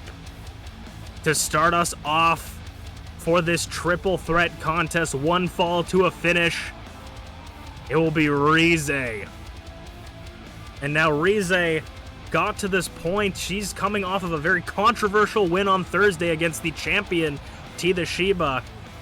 The feet were very much in the ropes, but the referee didn't see it, called the 3 count, and Rize earned her shot for this spot. The bosses upstairs said, you know, Rize, you had a close call in the #1 contender ladder match. We're going to put you one-on-one against Minty. If you can beat Minty and then go on to beat T, you will get put in this match. Rize took down Minty handily, came out, defeated T very controversially. Can Rize finally get her hands on the Idol Division Championship and take it from someone that's kind of had her number since day one, who is TeaTheShiba? However, unlike many other instances where TeaTheShiba and Rize have fought, in this match is one fall to a finish. Rize and T, very much when they meet, are in multi-man matches that are elimination, and Rize gets eliminated very early on in the match, or just doesn't quite get that win. This is going to be Rize's first Idol Division Championship. The first championship Rize has gotten, and the first championship for this new look. Can the new style of Rize pull it off for her tonight, or will MintyClovers or TeaTheShiba pick up the win? In this match, the champion doesn't even need to be pinned to lose the championship, and no matter what happens, I really hope that you guys have a good day today, as MintyClovers, the #1 contender, who cashed in that briefcase, left it in the back because that briefcase that she collected or climbed up top at Living Legends, MPW presents Living Legends last month, MintyClovers was able to earn herself a #1 contender's title shot, and MintyClovers was able to pick up the win here. And I think there is an elephant in the room that these three have actually shared a ring together already. They shared a ring at All on the Line MPW, All on the Line last season. And for those of you who don't remember, these three shared the ring, but together, as MintyClovers, TeaTheShiba, and Rize, the self-proclaimed Panda Archon herself, were on the same War Games team at MPW Presents All on the Line Season 1, and now they are facing each other across the ring to see who will be the Idol Division champion. TeaTheShiba retained the title last PLE. Can she do it again? This was TeaTheShiba's hard-sought championship, coming in as the champion for Season 2. Finally getting that championship after so long, putting GlitchyBasturds away. And T is looking to not let go of that championship, but she's got two hungry competitors. MintyClovers wants a run back, wants that championship one more, and Rize has been fiending, has been starving for her first Idol Division championship. The Idol Division Championship on the line here tonight. This will be one falls to a finish, no countouts, anything goes, no disqualifications. You must pin inside the ring. And TeaTheShiba, the champion, doesn't need to be pinned to lose the match. If Rize pins Minty, Minty pins Rize, vice versa, they will win the championship. There's no championship advantage for TeaTheShiba in this match. And MintyClovers is taking it to the two competitors early, twisting the arm, but T rolls through. An arm drag, and Rize immediately going after the champion suplex. It's going to be hard when it's a triple threat. You always have to watch your back. Nobody is taking care of that other person for you. Ooh, big kick to the chest by MintyClovers to Rize. MintyClovers and Rize have a long history with each other. Not only did they tag team in the War Games match at All on the Line, they were tag team partners in the Double Eliminator Random Selector Tournament from last season. They didn't make it very far, but they did have to momentarily work together. MintyClovers taking down Rize. And now focusing T. Ooh, running, just drive-by punch. As Rize's going to roll onto the outside, maybe looking to get some rest. Jumps over. Big running drop kick. Booty popping moonsault by T. Rolls through, does Minty, and Rize's going to waste no time. If you're allowed to use weapons, Rize's going to make sure they use them. But Minty's caught her. Clothesline over the top rope. And now MintyClovers armed with her favorite weapon, that kendo stick. MintyClovers is incredibly dangerous with that thing. But T's going to knock it out, and you cannot win on the outside in this matchup. So use the outside as much as you want, dropping T onto the concrete. Narrowly avoiding the stairs backbreaker into a clubbing clothesline to the back.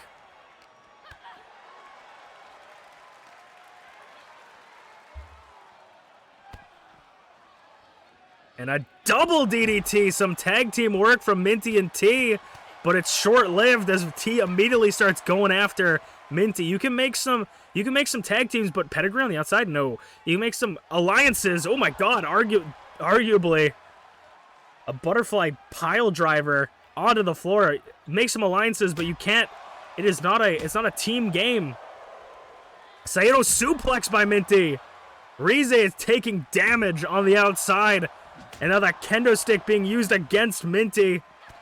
Knocked right out of T's hands, and Minty putting T onto her shoulder. Neck breaker. Rize crucifix driver to the floor. Saito suplex by T to Minty as well, and a forearm. A powerful forearm. Rize takes Minty down too. It's been anyone's game so far. Grabbing Rize's arm, making sure she can't block out of that suplex. And T's being thrown back into the ring. That's the only place you can lose and win the match. Ooh, Minty gets caught by T. Setting herself like a bullet to the outside. Drop kick a little bit too short.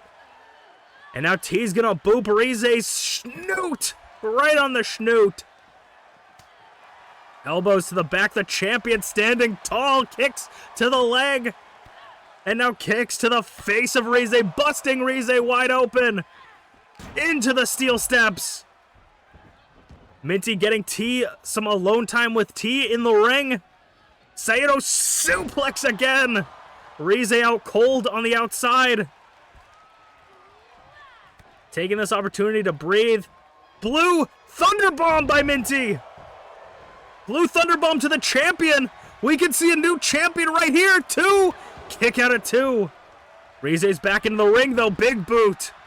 Just a disrespectful big boot to Minty, and now working over the legs, targeting Minty's knees.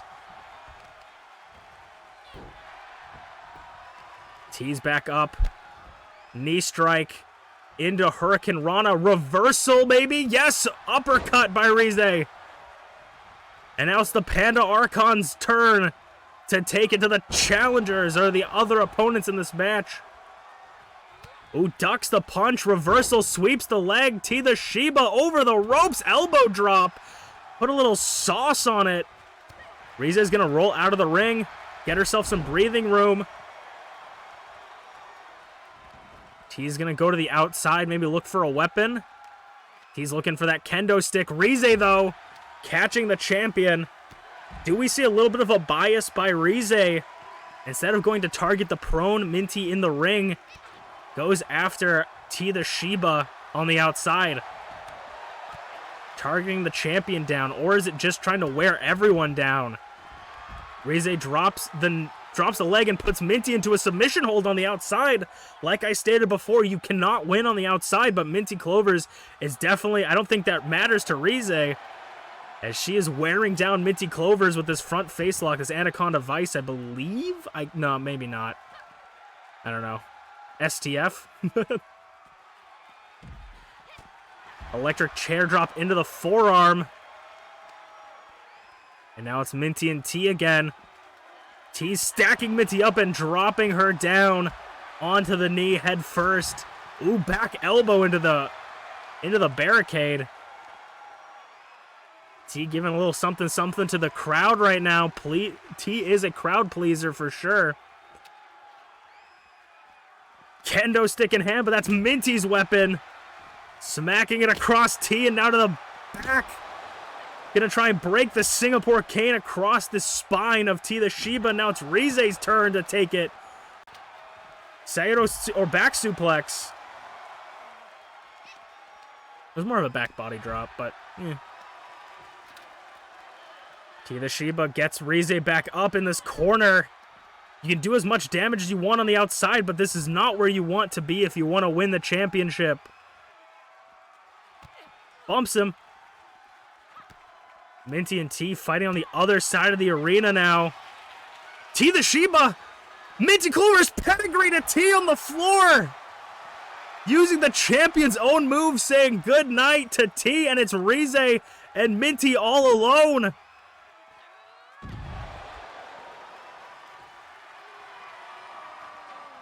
Rize is eyeing up T and Minty as they both make it to their feet, or to their knees at a similar time, needing T to the concrete.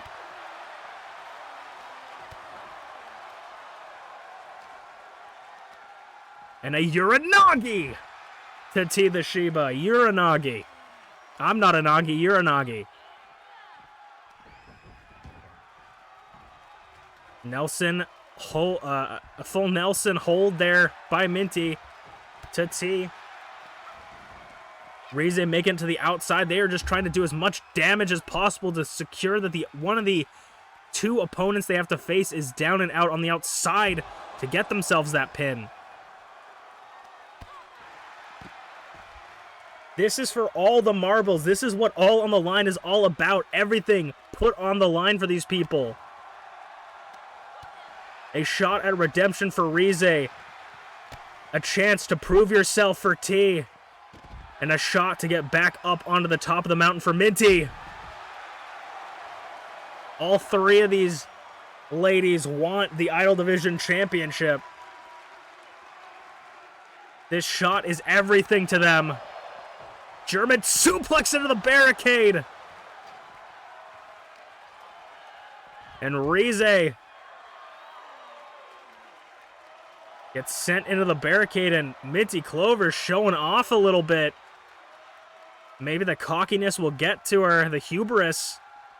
And now T's sending Minty into the barricade. And again with this knee strike Hurricane Rana. Ooh, but Rize reverses it again. Flattening T onto the concrete. And now Rize saying, come on, a war of words being traded between the competitors. And now T and Rize holding on to each other on the barricade, and MintyClovers is enjoying her time to gloat to the audience. Rize bringing T towards the ring, but not quite sending her into it, bouncing her spine off the canvas, off the apron. Butterfly takeover, and T's got a big splash of blood on the top of her head. Just gushing blood. The longer that this goes on, the worse that cut's gonna get. MintyClovers putting in Rize could potentially be their opportunity to get a win here. MintyClovers maybe looking for the Clover Cutter off the ropes. T in the ring, though, now. Gonna stop any sort of pin attempt. Clover Cutter to Rize, and it does connect. TeaTheShiba in the ring breaks up the pinfall at a 0. But T eyeing Rize. Rize worn down knee strike. Rize playing possum. Catching T. Forearm. It's now T and Rize alone. MintyClovers re-equips herself with a kendo stick and catches Rize on the side of the head with it. Rize had a small chance, but it was dashed away. Wrath of God, the move that put T away in their matchup. Wrath of God to T, or to Minty. T, reversal. German suplex.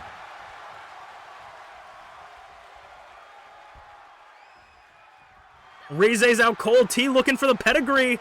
Minty reversing it. And now everybody's back up.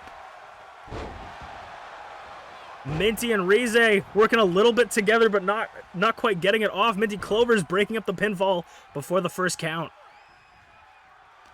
If you want to be able to win this match, you got to make sure you take out your other opponent to give yourself a clean opportunity to get that pinfall off. Rize, drop kick. Ooh, just barely missed that miscalculation. Cartwheel, driving the knee into Rize. Booty popping moonsault. Rize's still at it. MintyClovers is back up as well. At any point, the pendulum can swing into someone else's direction, and they could take the match. MintyClovers backbreaker into the back clothesline. Rize is going to roll out of the ring, and Minty may be meeting them on the outside. Minty may be looking for that kendo stick. T's going to meet Minty on the outside. T's going to throw Clovers back in. But T with the kendo stick's going to meet Rize. Rize says, come on, I'm waiting for you. And a forearm for her troubles.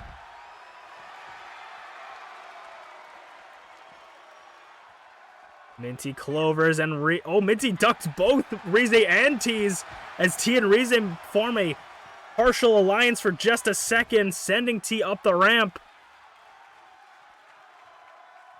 Clothesline, fighting on the ramp, and Rize expressing her feelings to TeaTheShiba. Discus big boot from T from out of nowhere. And this is even less protection than outside the ring. That is no protection at all. Rize's head, just back of the head, just bounced off the pure concrete of the ramp. I think Rize might be completely out of it for this match. That might have just retired Rize, but as I say that, Rize gets the knees up. A little bit of life left in her. TeaTheShiba. Minty, standing Spanish fly! Rize's back up. Rize stalking T as if she's her prey. Bitch slap. And now Minty's turn. Electric chair drop. Electric chair drop. Only that little bit of padding to protect Minty from the Panda Archon herself. Neck breaker to T. Rize telling Minty to stay down. But Minty gets back up, throwing Rize into the ring. T from behind, throwing Minty up the ramp. T's going to make it into the ring. Oh no, he's looking for under the ring. Is going to make sure she's well armed before entering the ring with Rize. But Rize and T are all alone. T's about to land. Ooh, nearly face first onto the chair. TeaTheShiba covered. MintyClovers breaks it up before before 1. And a head shot. Unprotected chair shot. TeaTheShiba in the corner with Minty. This could be dangerous for either of them.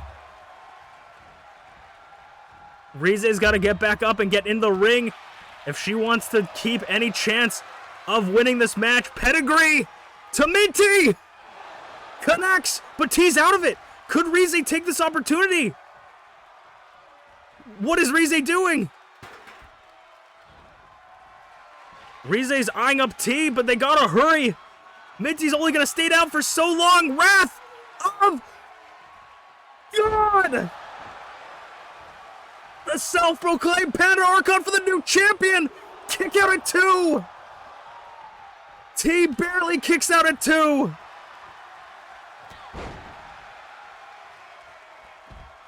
Now it's Minty and T in the ring. Can Minty capitalize?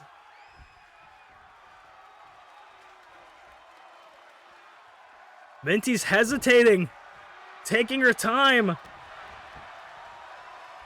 And Rize's giving Rize enough time to get back onto her feet. MintyClovers up top. But Rize not going to allow it, trying to knock Minty off.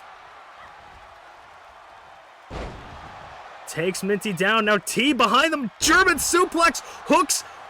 Northern Light bridge pin. 2. Kick out at 2. Rize nearly losing her opportunity. Cannonball from T. Barely connecting. Everybody's on the floor. Minty's back into the ring. Chair in hand. Chop lights up Minty's chest, making her Christmas colors of red and green. Super kick from T. The champion standing tall. The champion still has to win in the center of the ring, though. As Rize throws T in there. Rize's gonna meet them, but MintyClovers and Rize meeting at the same time. T backing off, letting her 2 opponents handle it. That could be dangerous, leaving them in the ring alone. MintyClovers. Blue Thunderbomb. Ooh, no! Reversal. Ooh, and T is looking to bury Rize with the sledgehammer. Rize's back up. No! Another shot to the gut. And T's pointing at the mark on her head, or saying, you need to think about things. T just left Rize alone in the ring. Minty's back, and now Minty's got the sledgehammer to Rize. The bat to T. Rize quickly back up to her feet. Minty, that discus through the ropes. Clothesline didn't quite connect. Spins T around. Minty off the ropes. Arm drag. Now T, German suplex again. Sledgehammer trying to do as much damage to Rize as possible. 1, 2 to retain. Kick out of 2, though. A solid 2 count from Rize. MintyClovers belly to belly onto the bat. Rize takes Minty down. Rize's all alone, covering Minty for the championship. 1, 2, Minty's out. No, kick out of 2. Minty's back, or T's back up on her feet. Minty, though, in trouble. Could we see a third Wrath of God for the match? Wrath of God to Minty. Wait, the T, a 4th one. Wrath of God, covering the champion. Making sure there's no doubters this time. Rize has just picked up the Idol Division Championship. No doubters this time. The Idol Division Championship has just changed hands for the first time in Season 2. Rize barely looks like she can walk, but she's standing tall as your champion of the Idol Division. Rize put it all on the line, bet on herself, and picked up the win. We will see you guys on Thursday. I am Masu Pro Wrestlington, and this was Masu Pro Wrestling Presents All on the Line.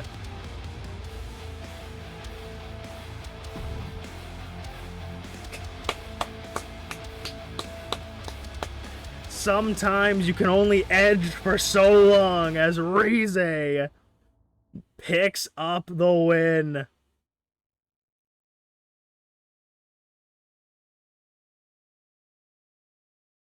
Her first championship ever. Perfect. That actually works great. That actually works great. We got 2 more shows now if you guys want to stick in for the regular shows after this one. But there's still a lot of stuff happening. There's still going to be a lot of stuff happening. It just took us so long to set up that show. And then I might need to go pee soon.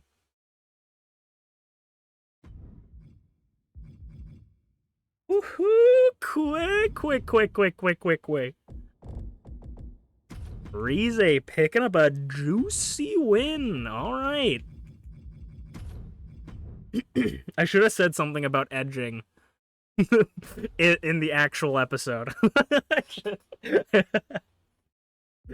For those of you guys who don't know, I was I was using edging as a metaphor for like payoffs and being like every time Rize loses, it's like edging, you know, you're just waiting for that payoff. So it's kind of a running joke now that I just keep saying that, like, it's edging, Rize, it's edging. And someone new here has never seen my streams, just was like, oh, WWE's cool. Is like, why do you keep talking about edging? Oh, baby. Yeah, I think that was like really good. Like I say, like it's all random stuff, but it's like really good storytelling in the sense that like Rize takes out both of them, which like shows like Rize was like, it builds Rize to be strong, but then also Rize pins the champion, the person that she had a controversial win over in the last fight that they had. She pinned her in the ropes, had a controversial win to get to that match, pins the champion. She could have taken T, but pins the champion. So it makes Rize look real strong.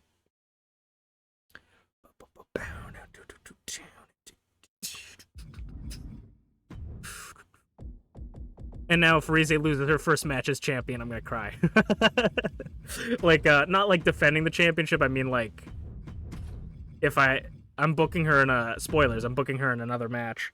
But if she loses that match, it's gonna be very sad. Because it's like all this build up for her to lose her first match as champion.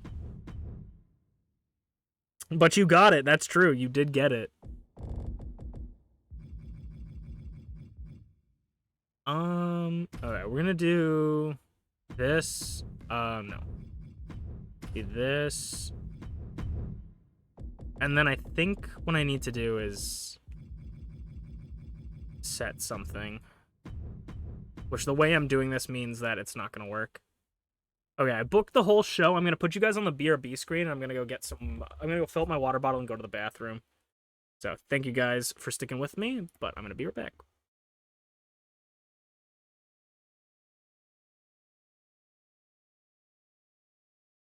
As we all know, Chi-Chi is my adoptive daughter, and Rosaria is her mother. So, you know, you look at Rosaria's hair, and it's like, okay, red, her hair's purple, right? So, who's the father, right? And, like, at first, my heart sank, right? That, it's probably Kaya, right? Blue hair, red hair, both ice. Chi-Chi's mother, of course, like Chi-Chi's mother, father. But I figured it out. It's Rosaria and Eula. Never trust a guy who covers his left eye with hair. This guy, I don't think Volo's trustworthy. Any sense? What the fuck, Richard? Oh my god, what the hell?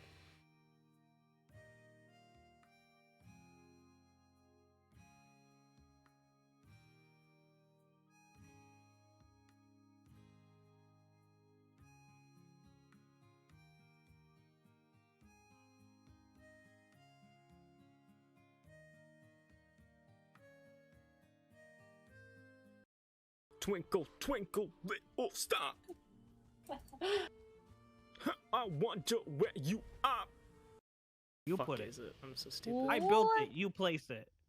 I ain't IKEA. I don't come to your house and put it together. Oh wait, IKEA doesn't do that. I am IKEA. I came to your house, dropped it off, you put it together.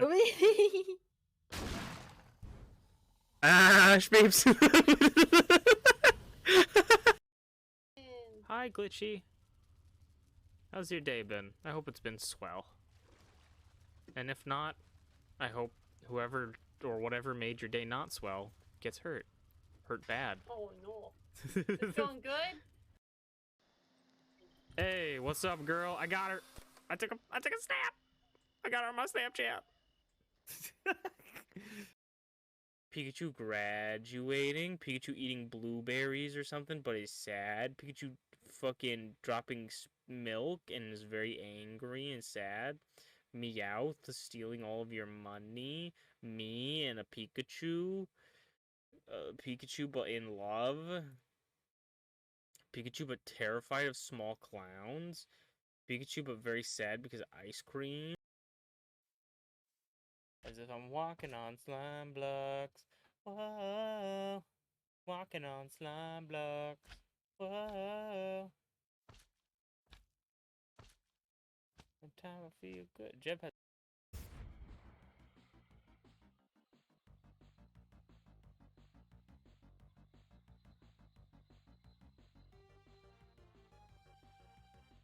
I don't know what I'm supposed to do here. What am I supposed to do here?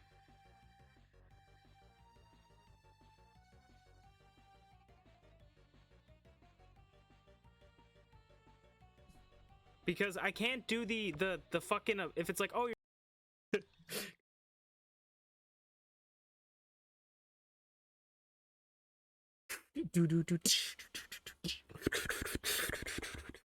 oh yeah, we back, baby.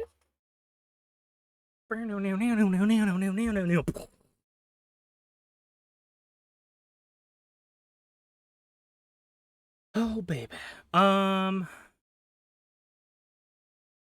Yeah, that should be fine.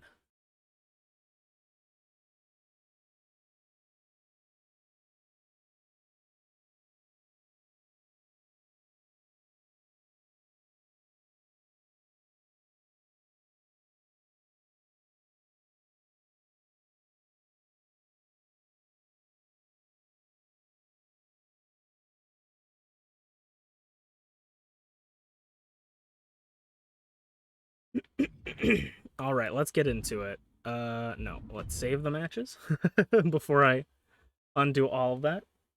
Hello, T. How's it going? You just missed your match with Reze and Minty. And we're starting our second show of the night. Hope you're having a fantastic day. How you guys all doing? I've had a lot of friends over, like family friends.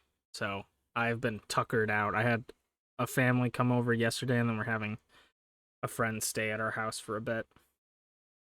So I'm tuckered out from social interactions. And they're probably like, why has this dude been screaming for 2 hours?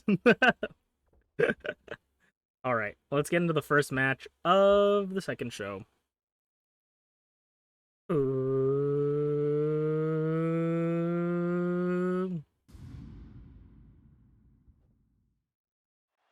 Hello everybody and welcome back to Masu Pro Wrestling. I'm your host and sole commentator, Masu Pro Wrestlington. And we are coming off of MPW Presents All on the Line. And this man, or animal, or this icon in the icon division is part of the winning team of Saturday's War Games match. The coalitions of humans against treachery pinned Garreth Unported in the War Games match on Saturday, leaving Garreth with nowhere to go when it comes to these no man lands that we're currently in. Looking for the newest Icon Division #1 contender, Garreth is no longer eligible for that championship.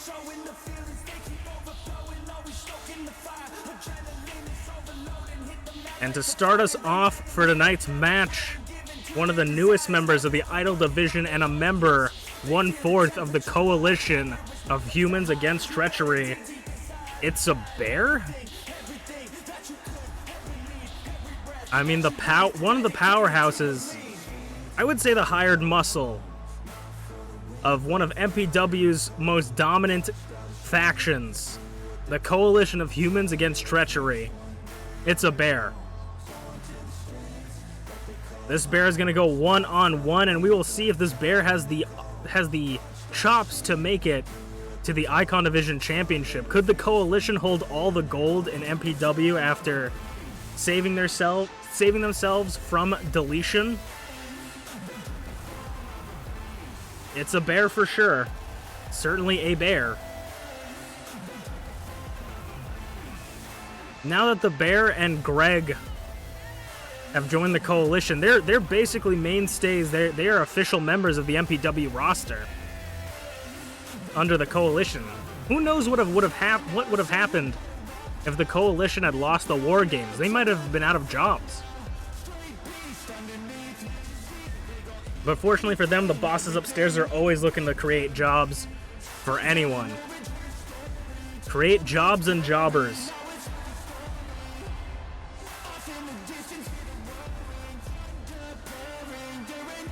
Coming out of All on the Line, we had one major title change and the other two did not change hands.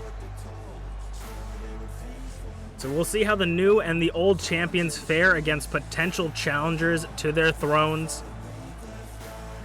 As we start off another month of figuring out who's coming out next and a potential tag division on the horizons as the bosses upstairs continue to chirp and chatter in my ears about it.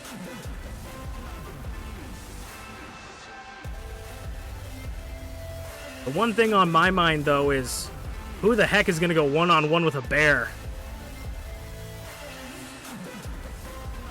And I do not envy whoever has to go one-on-one with a bear. Never before has the Icon Division had such a gatekeeper for the Icon Division Championship. Till now. If you want to become #1 contender, you got to go through a bear.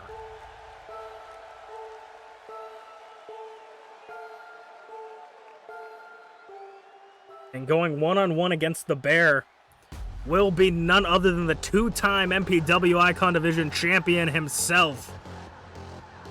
It's going to be TheSleepyPengu, and I don't want to sound graphic, but I feel like I've seen this fight in a nature documentary before, and it hasn't gone well for the Pengus.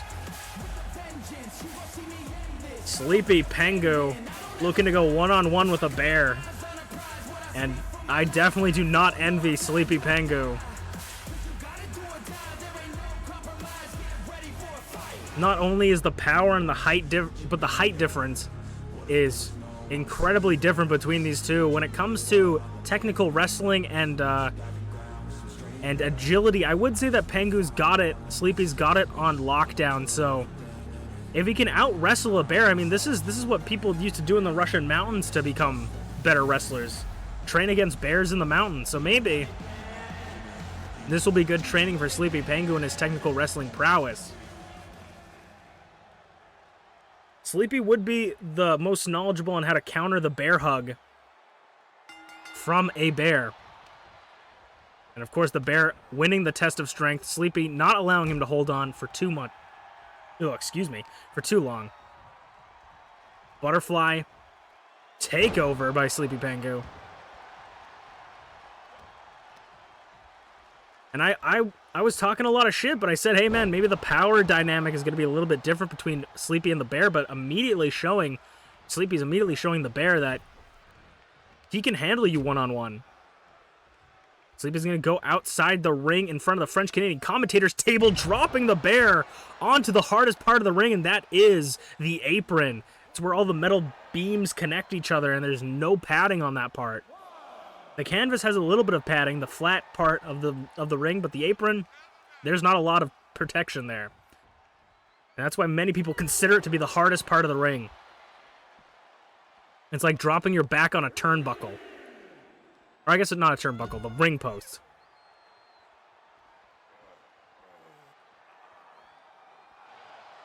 The referee allowing them to fight, giving them a lenient count, but still reminding them that they have to get into the ring if they want to win this match. 5 count, Sleepy looking for something. Oh, I thought Sleepy was going for a springboard, but the mind games are being played. The bear, pop-up punch with his bare hands. A bear Northern Light suplex. And a snapmare for your trouble. This ain't your everyday Pengu. This ain't your Papa's penguin. The bear's got to make sure to not I was gonna say the bear needs to make sure not to underestimate TheSleepyPengu, but also at the same time, I don't know if the bear is even really thinking. I think he just thinks about destruction, you know? Ducks under, bumps him!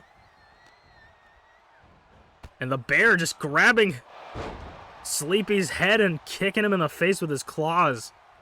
Knee strike from the bear. This bear was trained. I don't think this is some circus bear. This bear was trained by some sort of covert operative thing. I gotta say, man. This bear is something else, and the bear is playing some mind games as well. Bicycle kick, dodged out of the way, back body drop. Ooh, no, atomic drop onto the bear tail. Ducks under.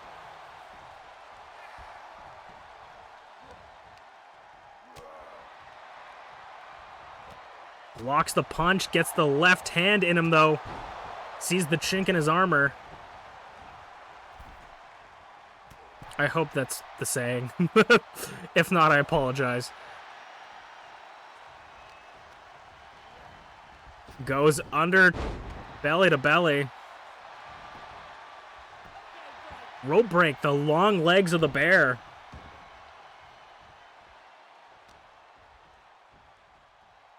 And now he's going to take it and twist the arm sockets of the bear. I mean, I don't think you're going to dislocate a buffed up bear arm like that, but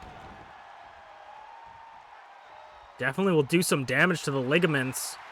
And is the bear looking to springboard? I'm not quite sure. I don't know if the bear understood what was going on there, but Sleepy definitely catches him. And now Sleepy's once again going to take the bear to the outside off the apron and driving his spine into the apron. An elbow drop for a good measure.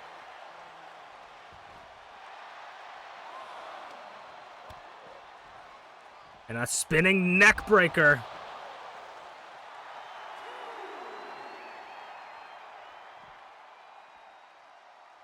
TheSleepyPengu gets the bear to the top, or to the barricades, and busting the bear's mouth open. Blood dripping from the mouth of the bear. He must have unlodged a tooth. Knocked one of his fangs out of his mouth. Throwing Sleepy into the barricade. 5 count. They have till the count of 10. Cross body to get back into the ring. 6 count. Sleepy knows this. Expertly getting the bear back into the ring. 7. Sleepy's going to take what little time he has left to just walk around the ring. 8.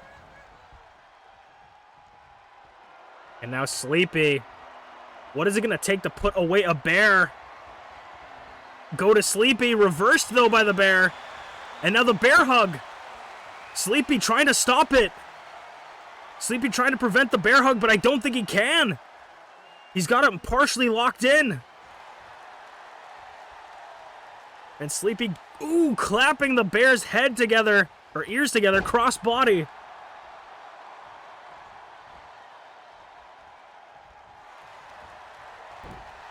Reversing Sleepy with a jawbreaker from the bear, head first. Ooh, back and forth, though. Penguin v. Bear. I have respect for both of these competitors. Neither one will say die. Sleepy knows what it means to be an Icon Division champion, but the bear doesn't really even know what it means to be in this business. Bumps him. The bear is just hell-bent on destruction.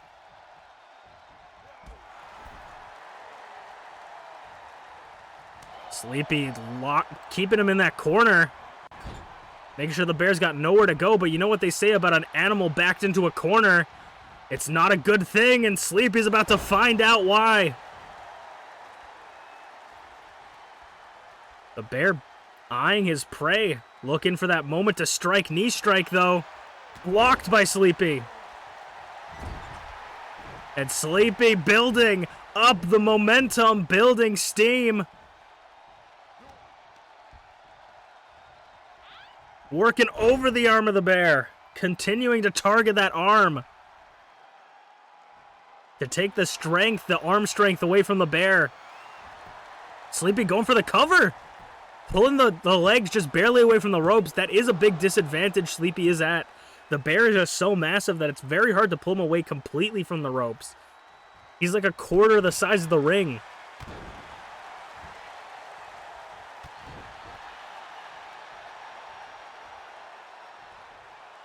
Sleepy dropping that elbow, that vicious elbow that took Chain out in their MMA-style match in Season 1. Oh, takes Sleepy down, catches him in the leg. Sleepy's back up onto his feet, and the bear is wasting no time. It's like the bear's gotta go home for dinner or something. The porridge is waiting, and he doesn't want it to be too cold as he tosses Sleepy to the floor, right in front of the French-Canadian commentators' table. And if you guys didn't notice, on Saturday, I guess last Saturday would be it. The French-Canadian commentators were away because those spinning heel kick.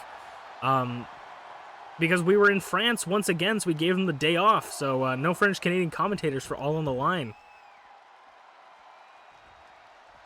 We had to do Google translated subtitles for the French fans.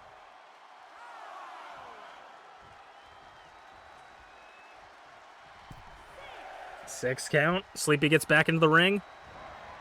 The bear sends him off the ropes, tosses him into a knee, and a big roundhouse kick to the back of the head.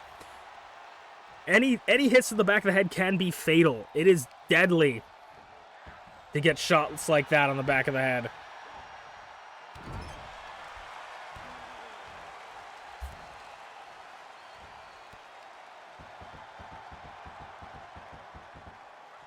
And the bear with the whole weight. The whole weight, that's like 700 pounds on the neck of TheSleepyPengu, the neck and chest of TheSleepyPengu, and the nerve hold. Getting on Sleepy's nerves now. And the bear looking to put it away. Bear hug again. This time it's cinched in a little bit tighter. TheSleepyPengu. Ooh, quickly sliding out of that one. Crossbody again takes the bear down. TheSleepyPengu. Could we finally see it this time go to Sleepy?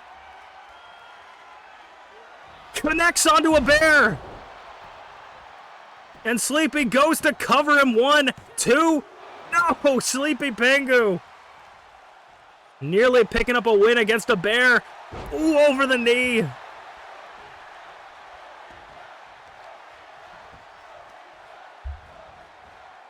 And now targeting Sleepy's legs, taking the power out of his legs. Sleepy hasn't been in title contention in a while. And it's looking like he's really trying to get back into there. He's willing to do anything. You may have never seen a penguin fly, but this one knows how to.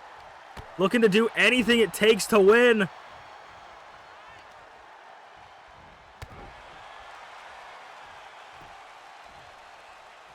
TheSleepyPengu brought back up. Rights. He's writing him a check. Powerbomb! Twisting powerbomb by a bear. And now the bear, I think it might be over for Sleepy. This bear is building momentum that he can't even contain. The bear covers Sleepy. It might be over. 1, 2, 3. And a bear picks up the win.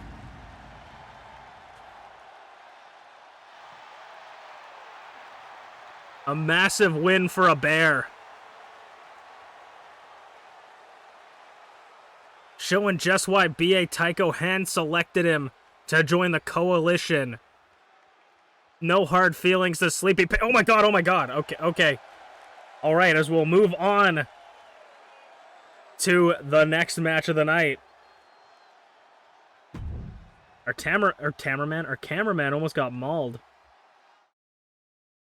I know Sleepy didn't win, but because you're the only one who voted, I give you back the points if you're the only one that voted, just because it's fun. Because they get thrown into the ether either way. They know that I won't surrender.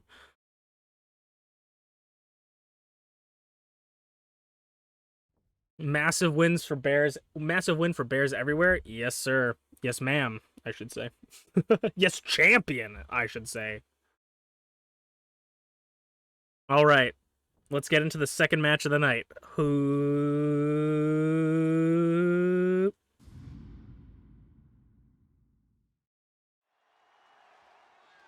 All right, now that we've finally got the bear out of the ring, we can start the second match of the night. One-on-one Icon Division action continuing, trying to figure out who is going to be the next Icon Division #1 contender. And speaking about contendership material, FlairZero is making his way home from work, ready to start and clock in a shift here. FlairZero coming off of a massive win, teaming up with Glitchy for the first time in a while. Team Technically Support reunited for a tag team match to maybe potentially be in that new tag division the bosses upstairs have been whispering about. And I think that win is very much a turning point for FlairZero, because it was FlairZero and Glitchy versus Bonk Dragthulu. Flair has always had this chip on his shoulder with Dragthulu. At the beginning, it was Drag had that chip on his shoulder, and then he passed it over to Flair. Flair got that chip on his shoulder and just couldn't overcome Dragthulu after a while. And I think it goes to show the work that Flair has put in on himself. He's worked on himself. He's worked on his craft. He's really come into this Season 2 with a whole new outlook and is, I think, ready to get some championships under his belt. FlairZero maybe hasn't been able to make to that championship level quite just yet, but has been proving that he's definitely up there. And I think that Zarataro's got to look out for people like Flair, because he's unexpected.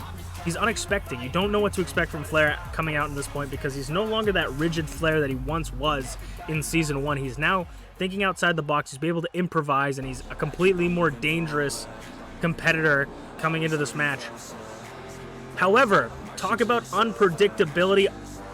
It is none other than Dobby himself, the dark horse of MPW. Everybody underestimates this kid. And it's all because this kid, he didn't come from a wrestling school. He didn't come from, he didn't do wrestling in high school. He didn't do any martial arts. He's a bare knuckle brawler. He is from the streets, and he brings a whole different style into MPW. So some people don't know how to handle that, and some people underestimate this kid. He comes in and he shows off every single time, whether win or loses. He's impressive nonetheless, and he's looking to pick up a big win over Flair. If he can, he's the dark horse for a reason. He's always the underdog coming into these matches. If he can pick up a win against Flair, that will be a huge upset, but a massive increase, a massive stock rise for his career. Especially a shot at the Icon Division Championship. It is a big chance for Dobby. But of course, Dobby has to get through Flair first, which is not going to be an easy task. Referee's going to start the bell, and they're going to lock up in the center, and Dobby, Northern Lights suplex straight out of the gate, wins the test of strength. And like I said, Dobby, unpredictability, immediately taking it to Flair. And Flair looks like a fish out of water. He has no idea what he's going to do against Dobby. You can't underestimate him, but this also could be that downloading phase that Flair goes through, where he downloads his opponent. Spinning neckbreaker by Dobby. And a spine buster in the corner. Flair might need to take his licks and then come back swinging. He'll know everything. He'll be able to have it scouted. Double axe handle, like I said. Slipped right under it in front of the French-Canadian commentator's table. And Flair's going to get that neck breaker going in. 2 count. Rolls Dobby in. 3 count. And Flair's just taking his sweet time on the outside. If Dobby wants to come out and break the count, that's for his benefit, as Flair makes his way back into the ring. And Dobby maintains and regains control, tossing Flair onto his backside. Sort of like a judo shoulder toss, but that bare knuckle style is where he's best at, and just flurry of punches targeting the head of Flair. Just stomping into him. But Flair playing possum a bit, I think. Rolls up Dobby. Way too soon to call it, but showing Dobby, hey man, you can't underestimate me either. He's testing the waters. Flair's seeing where Dobby's at and what he needs to do to pick up the win. Bumps into the referee though, not paying attention. Maybe he's got something on his mind.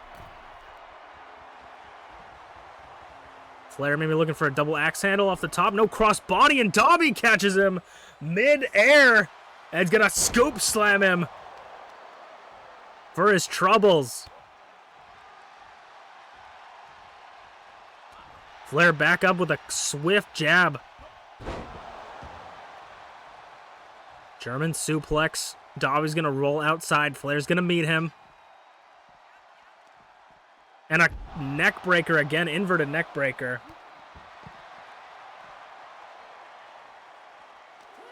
The Icon division has never been more on fire than it has been in Season 2. Gut wrench, takeover, Jesus. And now banging the back of the head on the concrete. The Icon division has never been this competitive.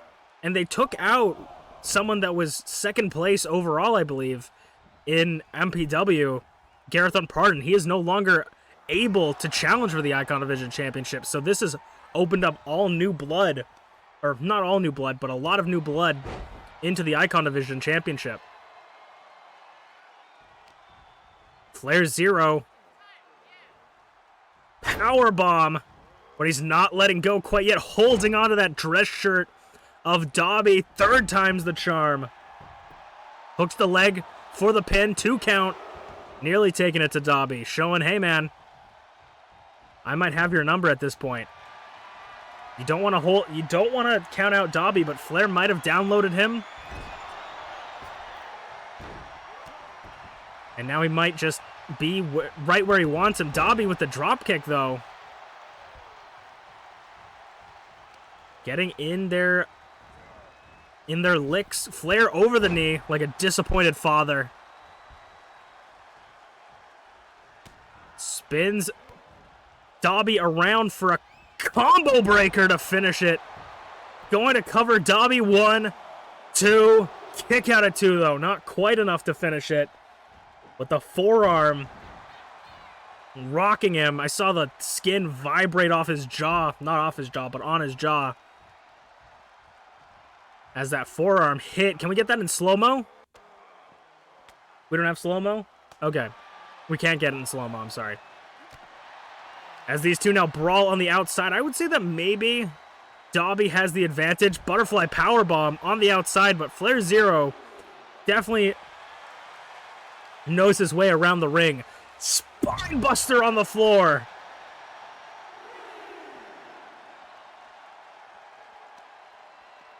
Dobby sends Flair into the ring. Flair below 0. Ooh, no! Didn't quite get the hands right.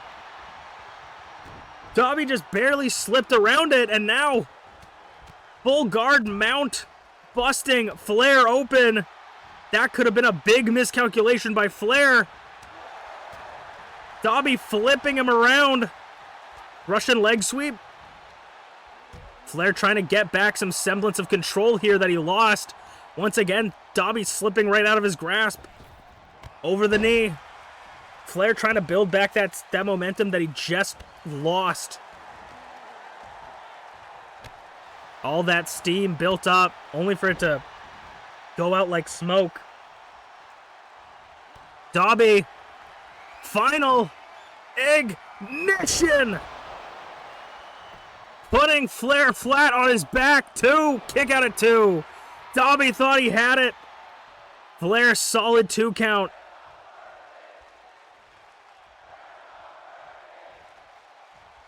Flair's got that little bit of cut, but when is Flair not bleeding?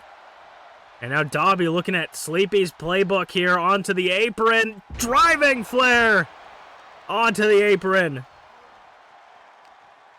Using the whole ring to his advantage. Dobby's going to get back in. Flair's got to think of something if he wants to finish this on top, because Dobby has his number right now. Into the corner. Dobby's controlling the pace of the match. taking his time. But he is giving Flair chances to breathe. What is Dobby looking for up here? What is Dobby looking for? Top rope. Powerbomb. Sending Flair across the ring, but Flair kicks out again. A top rope powerbomb. Could we be looking for another one? Flair's not going to allow it, fighting out of the corner. Combo breaker number 2 ski. And that forearm might have just taken out Dobby too. No, kick out as well. Neither Flair nor Dobby has held the Icon Division Championship below 0. And I think that might be it. Oh my God, look at Dobby's face. He is gushing blood right now. I think Dobby could be seriously injured. FlairZero just downloaded him enough to corrupt him. I don't know. More computers. FlairZero picking up a win here, continuing to show his dominance in Season 2. As we'll move on to the Idol Division for the rest of the show, we'll switch sides to the Idol Division next.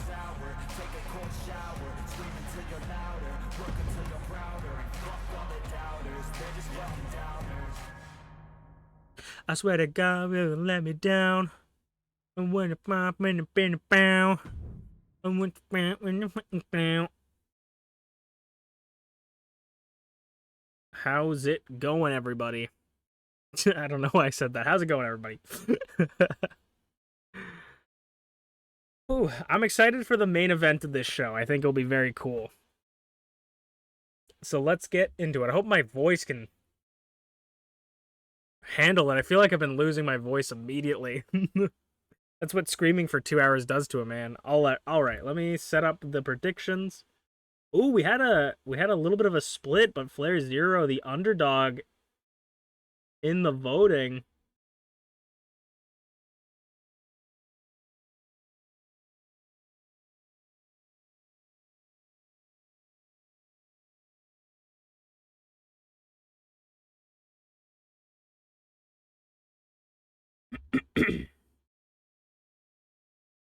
TeaTheShiba coming out like a bandit in that match. Let's get into it. Ooh, for the next one. Ooh.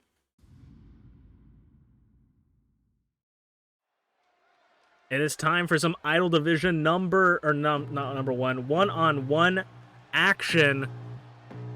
And much like FlairZero, GlitchyBasturds, the other half of Team Technically Support, coming off of a massive win against Bonk and Dragthulu at All on the Line. Looking to continue this streak of dominance, maybe looking to get a Idol Division championship shot. Rize is definitely going to be on alert as more idols are preparing. Last set, there was no real #1 contenders tournament for the Idol Division. They were just kind of in no man's land for the rest of the month. You know, Glitchy wasn't able to have a shot at the Idol Division Championship. No one was, because MintyClovers earned that shot by climbing the briefcase. Rize,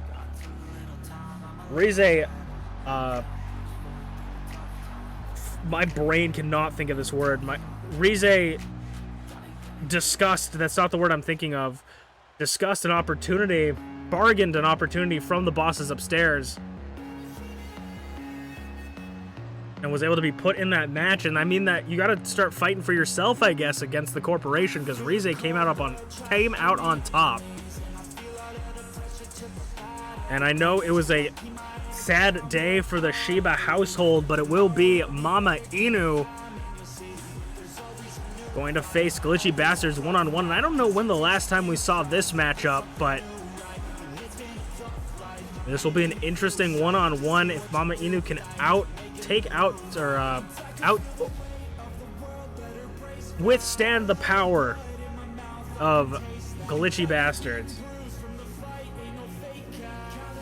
in this one-on-one match. I mean, Glitchy is like the bear of the idol division, you know? You never really want to go one-on-one with her, but there's definitely people who have picked up the win. She's not unbeatable, so it's definitely it's the David and Goliath mentality. You can still pick up that win. It doesn't matter who is on the other side of that ring. And MamaInu is the one that knows this the most out of anybody. She has the most experience when it comes to the roster on MPW, and she uses it to her advantage many a times. MamaInu will go one-on-one against Glitchy here. Can Glitchy continue the team technically supports dominance? Or will MamaInu start picking up some wins for the Shibas? For the Shibas everywhere.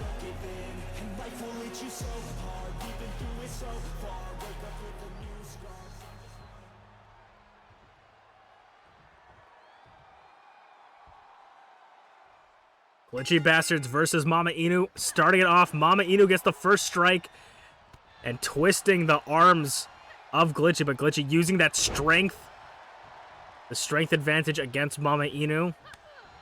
I said would be the biggest problem for MamaInu is the strength factor of Glitchy, but MamaInu seems to be lighting up Glitchy with these punches. Punches and bunches. Glitchy fighting back though. Glitchy coming off of a big win. As I said earlier, you know, the tag team prowess of Flair and Glitchy, that synergy, that connection, was really what won them that tag team match. So they're both very prolific and very talented singles competitors, but when they get into that ring together, they're able to meld their styles together so perfectly that it really worked out for them. Someone that also had a similar synergy style was MamaInu and TeaTheShiba during the double eliminator random selector tournament. I believe they were the runners-up team, a different breed. MamaInu and TeaTheShiba nearly took the whole tournament by storm and nearly took it all the way. Of course, TheSleepyPengu and Big Tycho were the ones that won that tournament last season. We'll see if we have another annual season like that, or if that was the only one, or the annual tournament, I should say, or if that was the only one. But let's focus back onto the action. Enough blabbing from me. As MamaInu is going to target the tree trunks. I always say that that's probably the safest strategy when it comes to fighting Glitchy, is to target her legs, because that's where a lot of the source of people's powers are from. And if you can take their center of balance away from them, oh my god. If you can take the center of balance away from them, that can be very dangerous. And it seemed like it was doing a lot of damage to Glitchy as she started flailing in pain. Glitchy getting behind MamaInu, though, going to just put her fist through her chest. Spinning neckbreaker. Putting some fancy sauce on it with MamaInu. MamaInu's not really about all that flashiness. I mean, her entrance is, but in the ring, MamaInu is all business.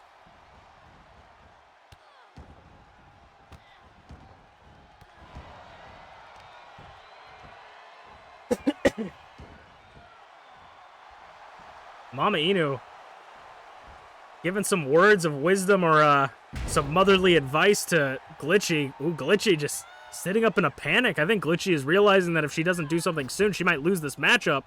Pop-up punch, akin to a bear.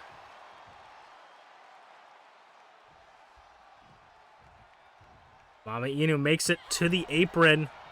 We've seen so many people take some pretty devastating hits from this spot, but MamaInu fights out of it and gets back into the ring. Chop blocked. And an atomic drop. No, reversed.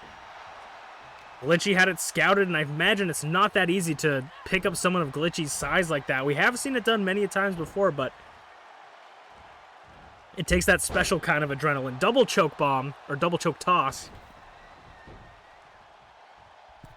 MamaInu rolling out of the ring to try and break up, get some space from Glitchy, and then make it back inside. Referee giving Glitchy a little bit of a chance to breathe, as Glitchy's going to make it back into the ring, catching MamaInu with those right hands. And this is a double choke bomb. Goozles MamaInu. Glitchy taking a little bit of a stroll on the outside, going up top this time. We've seen a bunch of different things. Okay, we've seen a bunch of different things from Glitchy on the top rope. It's not her usual go-to, but DDT. We have seen some dangerous maneuvers. And as I say, Glitchy's going back up top. Maybe she's thinking of something. Waiting for MamaInu to get to her feet. Clothesline off the top. Glitchy with that clothesline. Like a tree branch just whacking you in the throat. Goozling him, picking him up by her throat and just tossing her. MamaInu back up, ducks under the clothesline, but Glitchy gets the elbow, catches the punch, sends MamaInu to the corner. Ooh, right hand to the on MamaInu on the top rope. Bumps him. MamaInu this time gets the atomic drop, and what could be coming next? A second atomic drop! Overextending your knees and pulling at the ligaments of your feet. Glitchy getting pulled back up. MamaInu is maybe looking for the old tricks, but gets goozled for her troubles. MamaInu is looking to get frame dropped by Glitchy. Goes for the cover on MamaInu. Could put him away. The referee was a little bit out of position, so maybe MamaInu was saved by the referee. But either way, it was a solid 2 count. Refs win and lose championships. That's what I'm saying. But MamaInu thinks the outside is a safe place for her, and it was. Ooh, crashing and burning. Glitchy landing on her head and shoulders. Knees and toes, knees and toes. MamaInu, just a wild lariat. Taking Glitchy off her feet.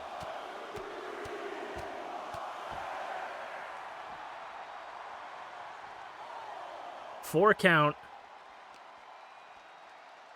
And a Hurricane Rana to the floor. Onto the concrete. 5 count. They got 5 seconds to get back into the ring. Maybe MamaInu or Glitchy looking for a count-out victory. 6. MamaInu. A little bit more honor than I would give people credit for, getting back into the ring and breaking the count, making sure that this does not end in a count-out. Is that honor or is that stupidity for MamaInu when it comes to someone like Glitchy, where you gotta take any win that you can, busting Glitchy wide open? MamaInu, though, has Glitchy right where she wants her. And MamaInu's up to her old tricks again. No, Glitchy reversing the weight. Dropping herself, dead weighting herself onto MamaInu. And the second frame drop of the night to put MamaInu away. Blood dripping from the forehead. 1, 2, 3. Manhandling the Mama.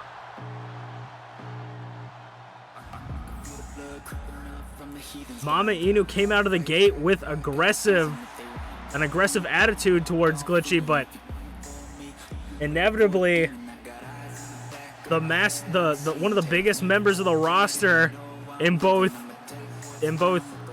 achievements and size, Glitchy picks up the win as we will move on to our main event of the night, where we will be graced with the newest Idol Division champion making their debut as champion.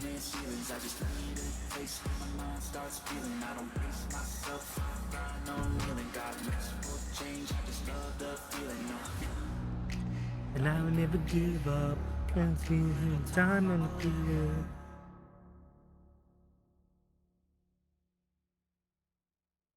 She didn't get her tea and the heat is getting to her.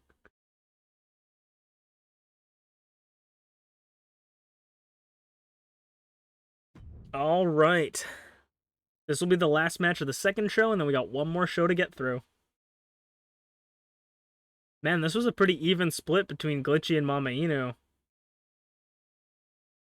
But Glitchy just slightly had more points on her.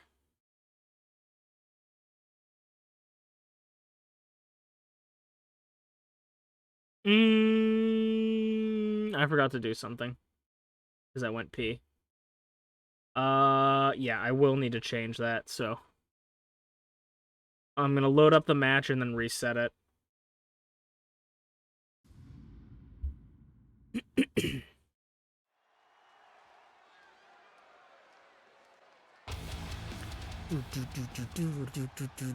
Because I'm pretty sure, yeah. It's just time but you fight it. Ain't steady and you always been defiant. Up against the beast man, I'm up against the giant. And I'm coming for the heads. And I will die with no regret. It's just to come to an end. I've seen my prayer. And now the king is dead. Welcome to the new regime. We do what we want, yeah, we do anything. Ever seen there's a dreams. Yeah, the new regime. I'm up in the bed and I'm up with me.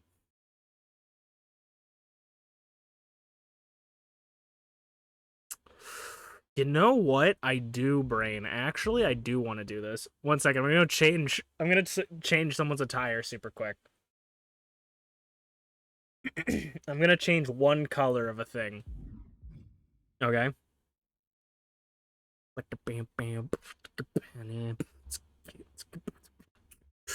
So please have patience. Have patience. Don't be in such a hurry. If you get impatient, you only start to worry.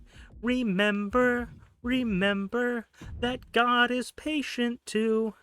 And think of all the times that others had to wait for you. Sorry. Had to hit you with that. Left hand. Edits.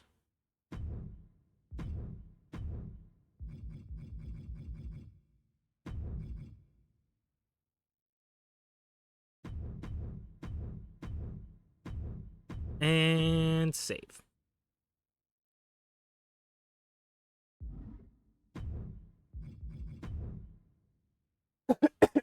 Ugh, my poor throat. My poor throat.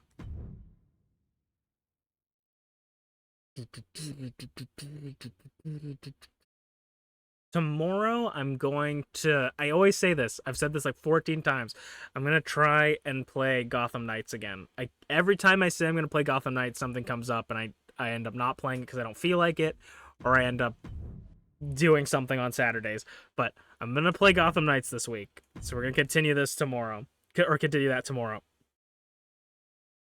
And then I also want to start Nocturne soon. Shin Megami Tensei 3 Nocturne. But let's get ready. I hope you guys are excited. This match is going to be interesting.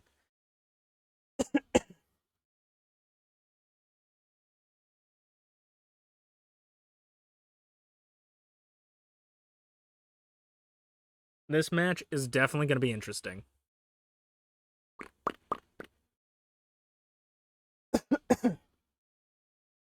Okay. Me. All right, let's get into it.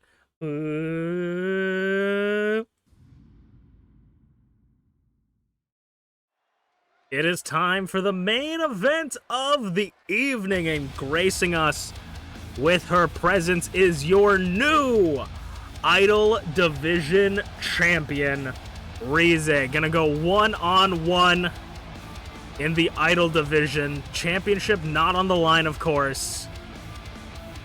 And it looks like Rize is not alone.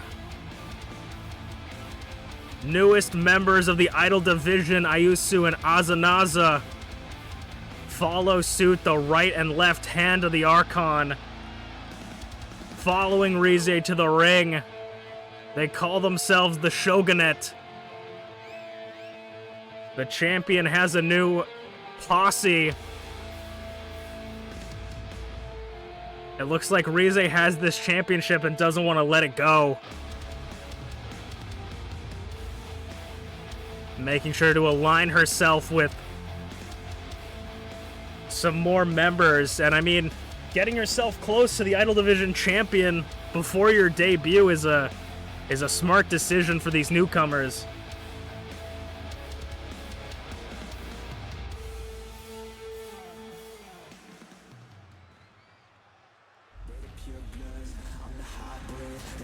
Rize will be going one-on-one against Emrys Morgana. as her first match as champion. Championship not on the line, but of course, I mean, if Emrys can pick up a win, that's going to be a big win for Emrys Morgana. And Emrys, of course, is never quite alone, but doesn't seem like she has exactly everybody with her. I mean, Emrys Morgana only coming in with Merlin, Garreth left behind. I mean, it must have been an interesting conversation to come back home as Garreth and saying, I can't challenge for the Icon Division Championship anymore.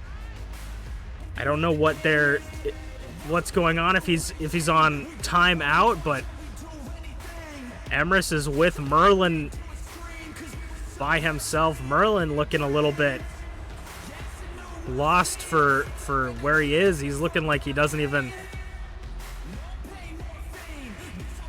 know what's going on, but Emrys Morgana will go one-on-one against the champion. If Emrys Morgana can somehow pick up a win, if she can sneak that win with Merlin's help, Emrys Morgana might become the #1 contender for the Idol Division Championship. It would not look good for the champion's first ever match to have a loss, so, I mean, you won the championship no matter what, but can she be a fighting champion for Rize? Spinning back kick by Emrys. We have a whole front row audience for this matchup with the Shogunette's right and left hand. And MerlinGTB following Emrys Morgana to close us out for the night. TeaTheShiba was dethroned on Saturday by Rize. Rize Wrath-A-Gonded both Minty and T to win the championship in a triple threat one fall to a finish that Rize got into by beating both Minty and T in one-on-one matches. Showing to the boss upstairs that, hey, I got what it takes, and proving it by pinning the champion. 1, 2, 3. Emrys Morgana, handspring elbow drop, and now just punching the back of the champion and the booty.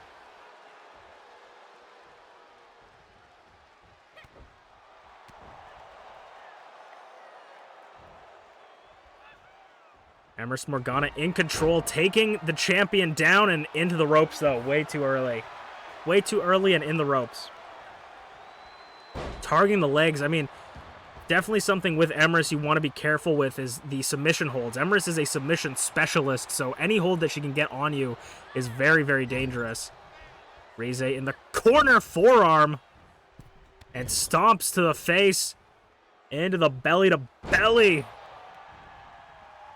The combination of strikes, and nobody wins in the headbutt, but it looks like the Archon, the self-proclaimed Panda Archon herself, is able to take those headbutts pretty well, busting Emrys open. Adding another primary color to her face. Champion pinned again, but kick out at 1. And now if Merlin attacks Rize, like, hits her and the ref deems that way, that's going to be a disqualification for Emrys, so he's going to want to be careful, but Emrys has Merlin sending Rize back into the ring to make sure that she's got nowhere to go, no breathing room. Rize with the elbow drop, though, showing that it doesn't seem to bother her. And another headbutt, trying to open up that wound already on Emrys's head. Clothesline, ooh, reversal into a German. Floated over into a German suplex. Emrys meeting Rize out in front of the French-Canadian commentators table and is going to make sure that the champion stays in the ring. Because even though Garreth can't challenge for a world title, Emrys can, and a big win over the champion would mean a lot for her. And it seems like Merlin is there to make sure it's any means necessary. Into the turnbuckle, the booty. Clothesline takes him down. I wouldn't count out Rize just yet, though. We're talking about as if Emrys has already gotten the victory. Soccer kick to the head. Rize's champion for a reason. She's not going to go down that easy. Into the corner. Elbow drop. Didn't quite get all of it, but got some of that. The Irish whip into the corner was just so powerful. Emrys bounced right out of it. Emrys back up. Bumps him. The test of strength. Shoulder and elbow back handspring. One by, or back, spinning back kick. One by Emrys was the test of strength.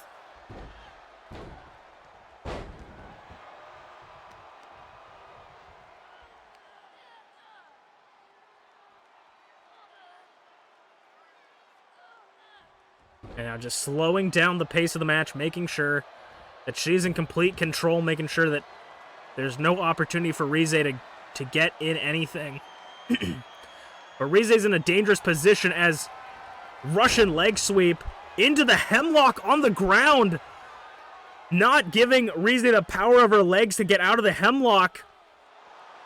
Just tying her up on the ground this time. We very rarely see the hemlock applied this way by Emrys Morgana, but Rize breaking out of it. And it looks like Azanaza is distracting the referee by grabbing the turnbuckle, fiddling with the turnbuckle in the corner. It looks like Rize's corner is also win by any means necessary. Rize over the top rope, crashing to the floor, barely getting it, and the cavalry coming in for their support. Rize collided with Emrys, but also took a little bit of damage herself on that collision.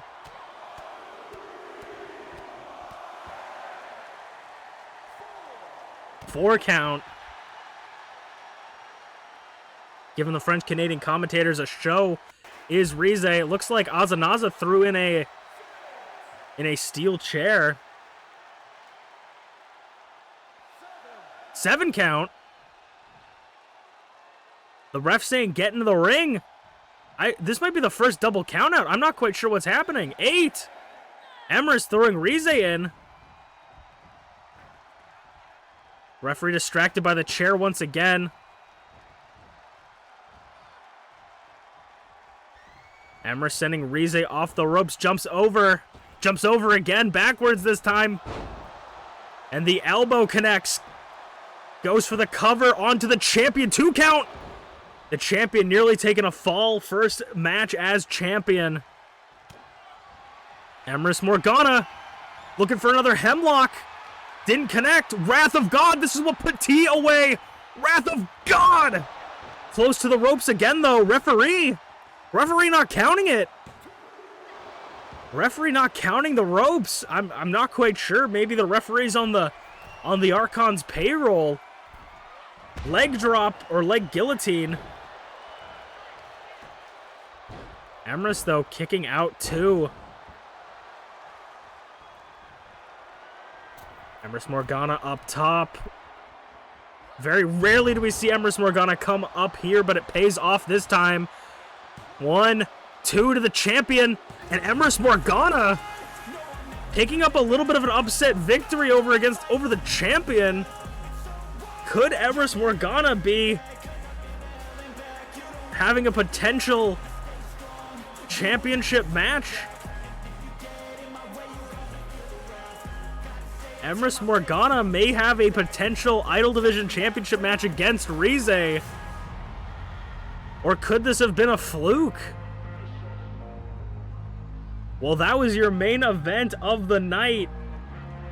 And we will see you guys next time. I was Masu Pro Wrestling Ton. This is Masu Pro Wrestling, and I'll see you guys next time.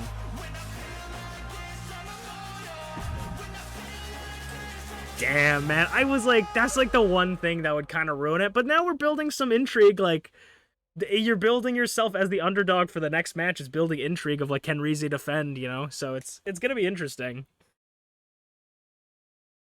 It seemed like your corner was helping out a little bit, but they didn't step in to, like, distract the ref or anything, unfortunately. I do want to check something, actually. Also, was I saying their names right, Rize? Is it Azanaza and Ayasu? Ayasu? Am I saying their names right? Let me know.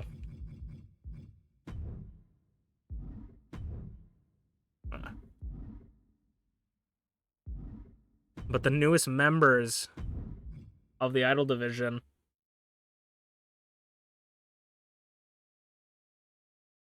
But then, see, I don't want Rize to be a transitional champion, but if Emrys wins, then I can have Shmeeps challenge Emrys for the title.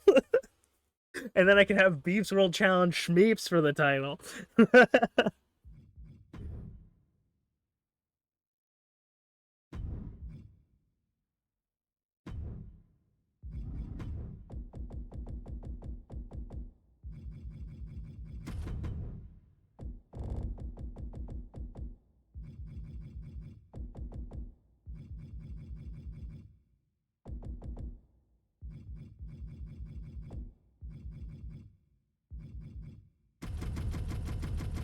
Oh, it's because they're not. I was like, why can't...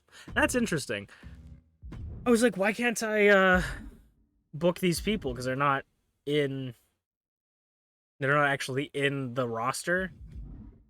But I could book them as... I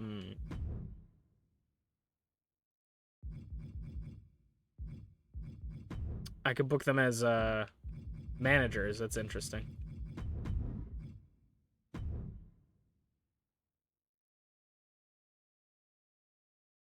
I will have to think of a design for Rize for her side plates soon as well. I gotta do Zarataro's side plates and Rize's side plates. Which, you know, if Potato just won, I would have had side plates for Potato. When I feel like this, I'm immortal. When I feel like this, I'm immortal. When I feel like this, I'm immortal. When I feel like this, I'm immortal. Bop, bop, bop, bop, bop, don't be scared. Bop, bop, bop, bop, don't be scared.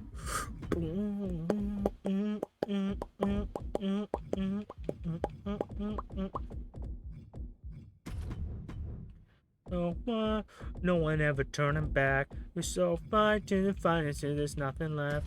That's not one. Turning back.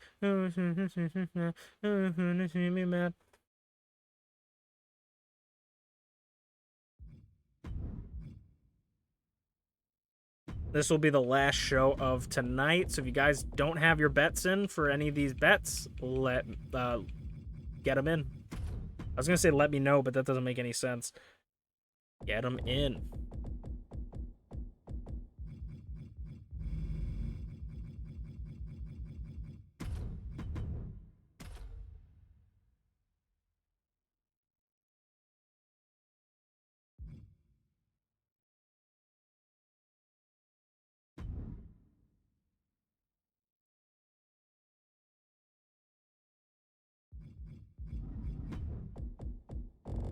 I love the game is still trying to, because like technically in game, the rivalries are still happening, but I haven't like booked them in forever.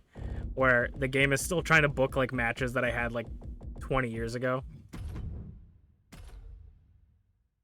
I really shot my voice in like the first show. I feel like my voice has gone downhill.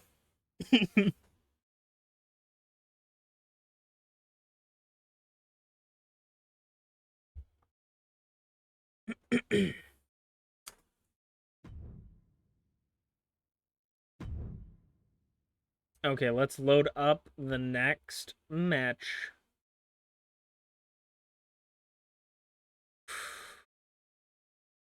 Technically, usually I give the points back if it's one person voted, but technically 2 people voted for Rize. So, those points are sent to the ether.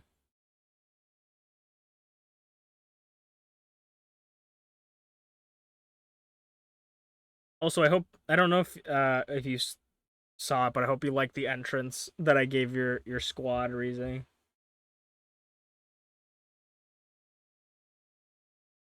There was a couple I was going in between, and unfortunately, the Bloodline entrance is like hidden. You can't actually like get it in game. It's very stupid.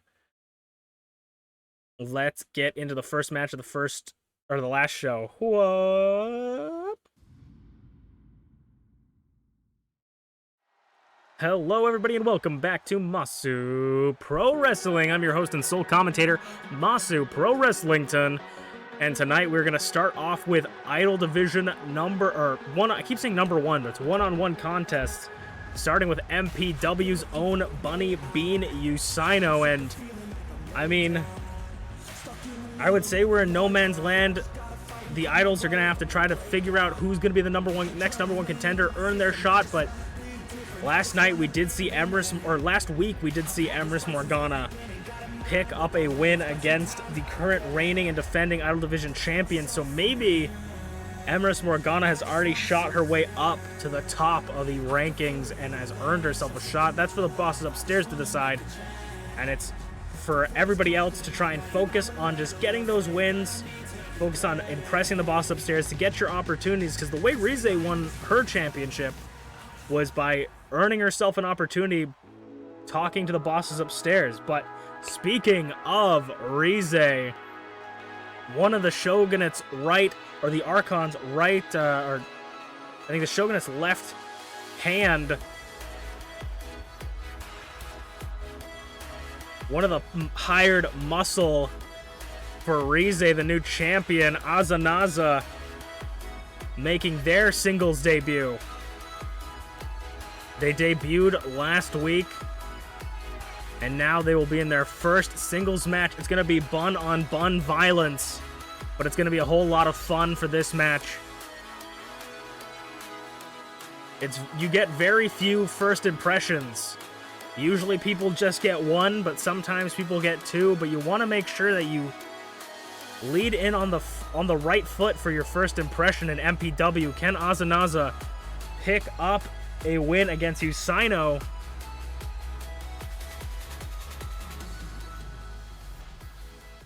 And pick up their first win ever. One-on-one. I mean, Usaino's going to be a hard person to take out as your first matchup, but it's not impossible. Usaino is kind of an underdog when it comes to fighting because they are a rabbit, but this is going to be a bunny brawl. Inzaguri by Aza. And a deadlift German. Maybe looking to prove themselves after their leader lost their match. They want to make sure that they're not seen as weak. You know, they want to be able to be as useful to the Panda Archon as they can be. Losses may not be tolerated in the Shogunate.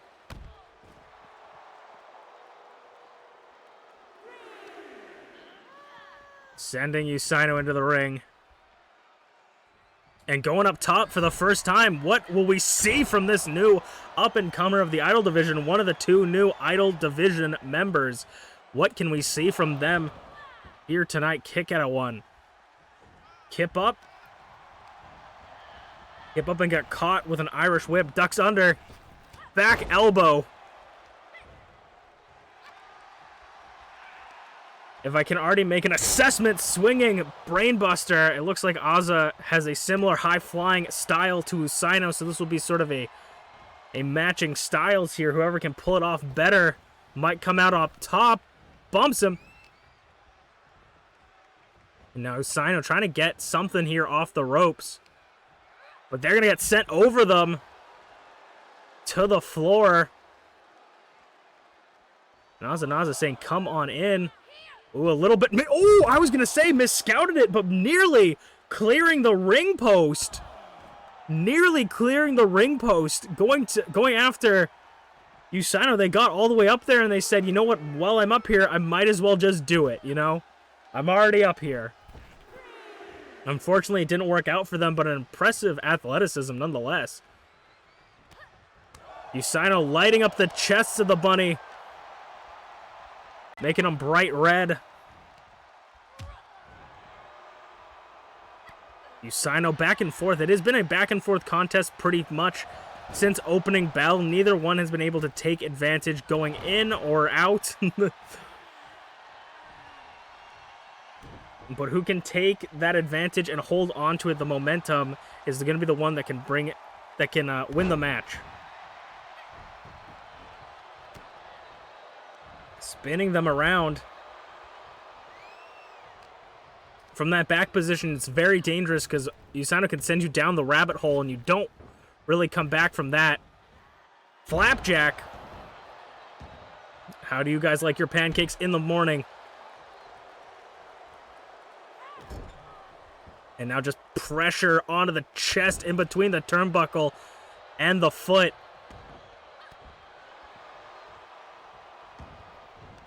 These bunnies' feet are crazy. That's where all their power comes from, so you gotta be careful. As Usano showing off their feats. The prowess and power of their feats. Now slowing down the pace,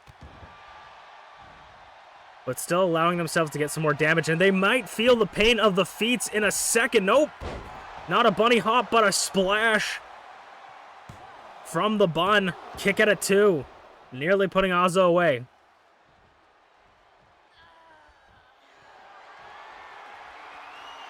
But Usano eyeing up their prey for the bunny hop. Pele kick does connect to the right cheek, and now looking to put them away officially. Bunny stomp rolls through, though. Of course a bunny would have the bunny stomp scouted. Aza sending Usano into the corner. Looking for something, setting up Usano in the corner, dragging them in the back for a clone explosion in the corner. But it looks like they're not done with Usano just yet. Forearm.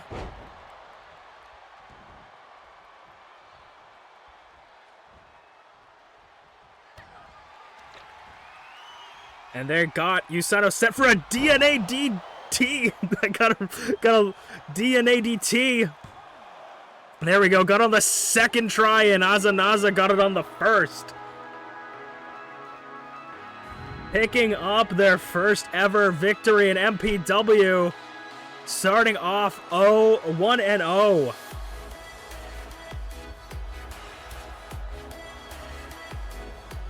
That's right. You picked up the first win.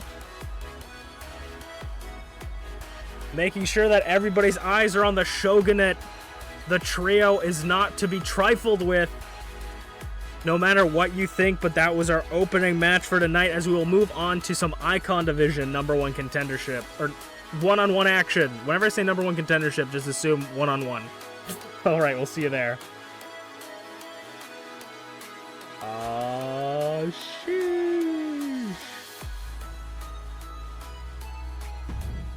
Dun dun dun dun dun dun dun. Bum, bum.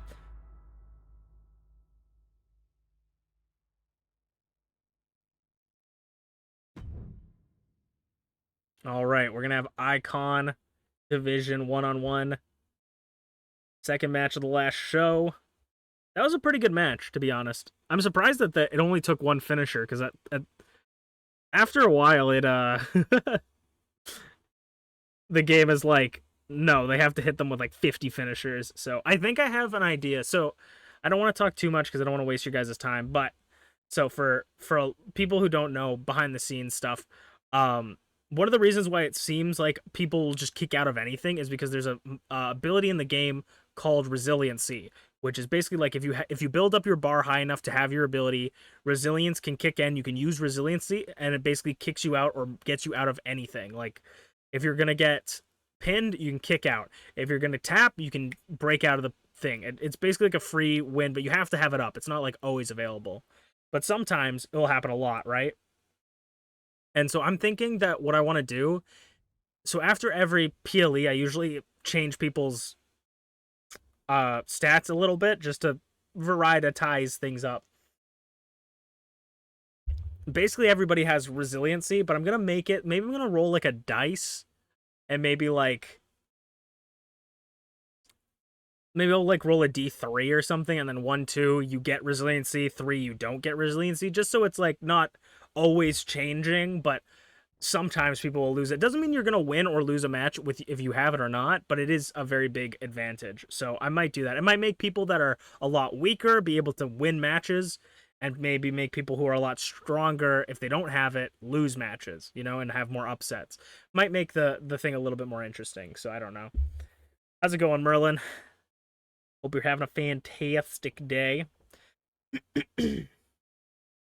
We're just setting up for the second match of the third show, so let's get into it.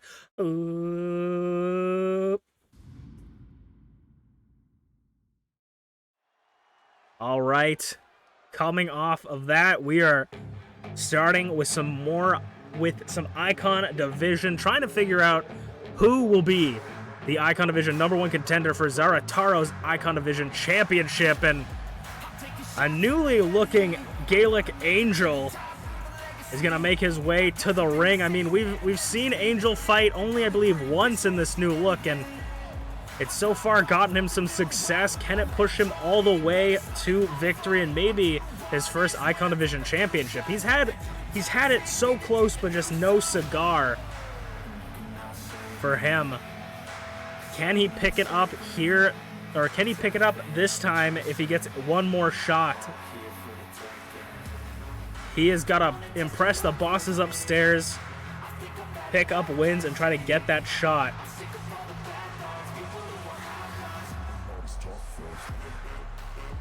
Gaelic Angel is a very impressive talent, and he is looking to maybe pick up some championship wins. Two-time openweight champion. I'm excited to see what this new Angel has to offer.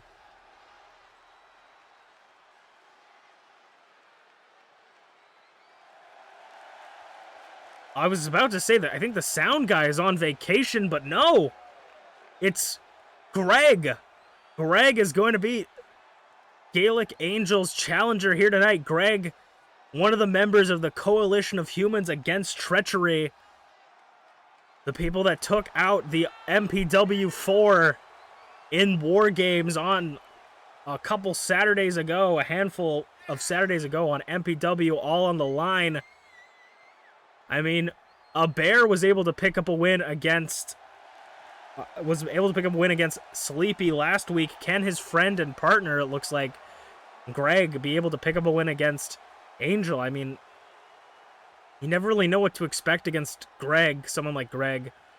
But if I were to be a betting man, and I'm not a betting man, I maybe would go with Angel. I think Angel has, on paper, a lot more than Greg has, but we don't know what to expect from Greg. He's very creepy. Not a lot is known about Greg. He debuted against the champion Zarataro, so maybe we could see a rematch between Greg and Zarataro this time for the championship. I mean, debatably debuted. He wasn't on the active roster at the time, but he is now. Hand-selected by B.A. Tycho himself. And it's going to be Angel versus Greg. Angel's going to take it immediately out the gate. First blood goes to Angel. And a DDT. I feel like this one might be a quick one. But knowing Greg, he is very durable. You know, whether he's picking up big wins, he's very durable. Leg lariat. Spins Angel around. And grabbing Angel by his hair and just uppercut to the back of the neck. Greg's going to that middle rope. I don't think we've ever seen, oh my god, diving knee from the middle rope. I don't think we've ever seen Greg versus Angel before. So this will be an interesting match, to say the least. I will say Greg seems to have the recent reach advantage on Angel. They collide in the air, but neither of them really gets it. Ooh, Angel sending Greg over the top rope right in front of the French Canadian commentators table. And it looks like Angel is raring to fly over the top rope. It may be a different look for Angel, but it's the same guy under the new paint. So, running big boot. Bicycle kick from Garreth over the knee. Or against the knee, rather.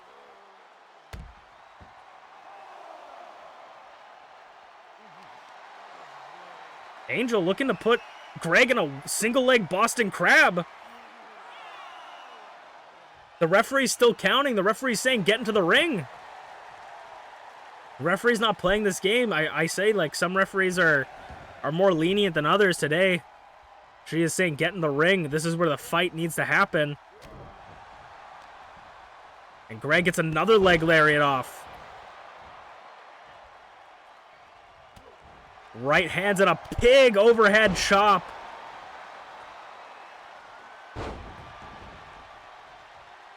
Greg was very impressive in the War Games match, but nearly got eliminated a handful of times. Was able to be saved or kick out, but Greg was nearly the one to pin Garreth Unported in the War Games match. He had many chances that nearly put Garreth away, but Garreth would always just barely kick out.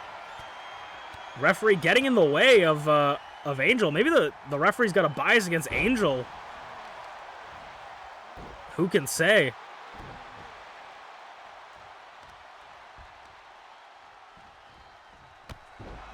But of course it was Blueness to get the pin for her team, or for their team, excuse me. Sends Greg off the ropes, ducks under, spinning heel kick. Greg is on wobbly Dream Street, getting choked out in the corner. Unfortunately for Angel, Greg likes being choked. Going for the cover. 2 count for Greg. Kicks out at 2. Angel, God's last gift. In the center of the ring, God's last gift hooks the leg.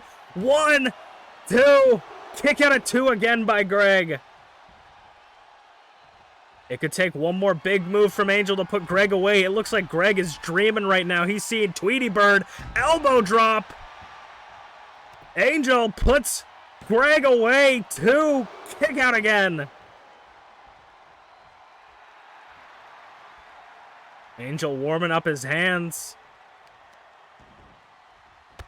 Could we see a fall from grace to Greg? Or will Angel underestimate him?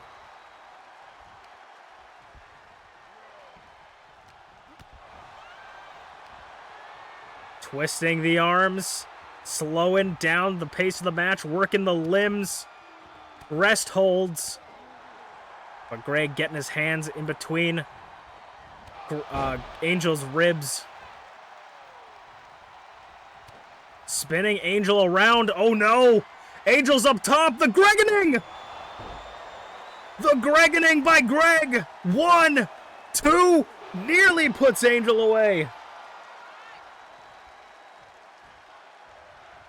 Nearly putting Angel away, and now forearms stazing Angel. Ducks under. Oh, Jesus, almost a spear. And knee strikes from Greg. I think Angel should have tried to take it when he had the chance, but Greg is now having a whole new burst of energy, busting open Angel. But when is Angel not busted open? Greg over the top rope, cannonball connects this. He's the only one who's been able to hit that in a while. Dropping his knee onto the concrete though. Single leg drop kick from Angel. Splash to Greg.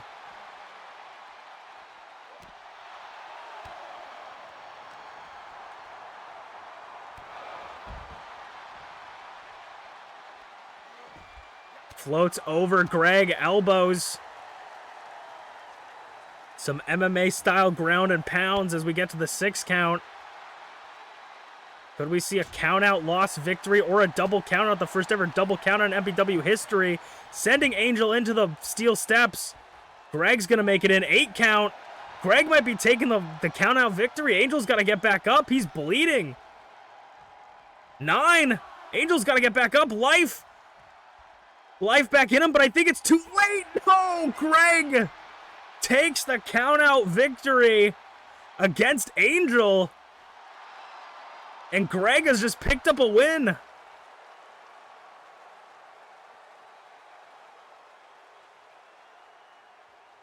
The Greg cheese is real. As we will move on to our semi-main event of the night. Ugh. I gotta pee really bad. I'm gonna go pee again. Ugh, just quick.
I won't surrender. Ugh.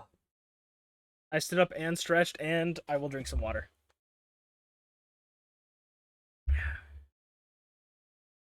Ooh, the edge stuff looks better on Angel. Yeah, I don't have I honestly don't really have an opinion either way. Both of you guys, I feel like, with the edge entrance and stuff was really nice. I think that your entrance with your new attire and your song is really good, though, for Ize.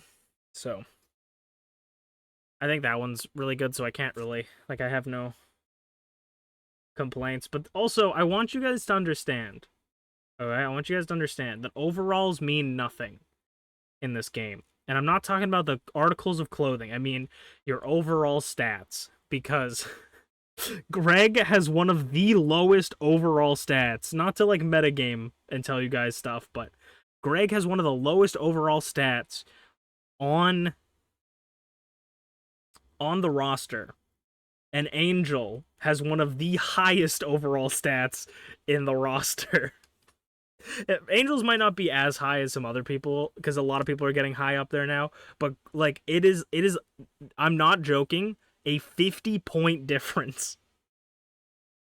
So that is, when you guys are betting on stuff, understand that it is, anyone can win. Anyone can win. Alright, let's get into the second to last match of the night.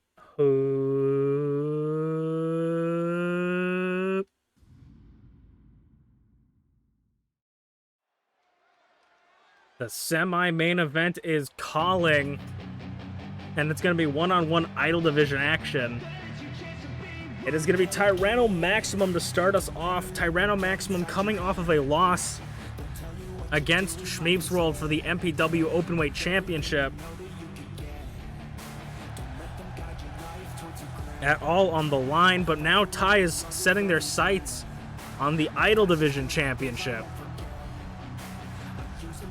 Can Ty get that shot at the Idol Division Championship that they wanted since the beginning? They've nearly they haven't really nearly had enough chances as many other people on the roster, and potentially we could see maybe an upset victory for TyrannoMaximum. Ty's gonna start off for here tonight, and I mean, if Ty can impress the bosses upstairs, I think anybody could get the a title opportunity.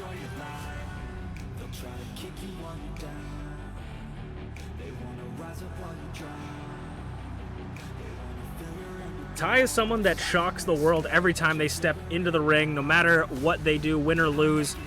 They are always trying to pull off crazy moves, whether it ends up being their downfall or their victory. Ty is an impressive talent. It's always fun to see them step inside those ropes, through those ropes into the squared circle, and I'm excited to see what they pull off today. And I mean, if they could pick up a win, they could potentially see themselves an Idol Division title shot for sure. I would say that Ty's biggest downfall is their own desire to one-up themselves, you know? But speaking about someone that keeps one-upping themselves every time they step into that ring, it is Blueness. dubbed B.A. Tycho's good little soldier.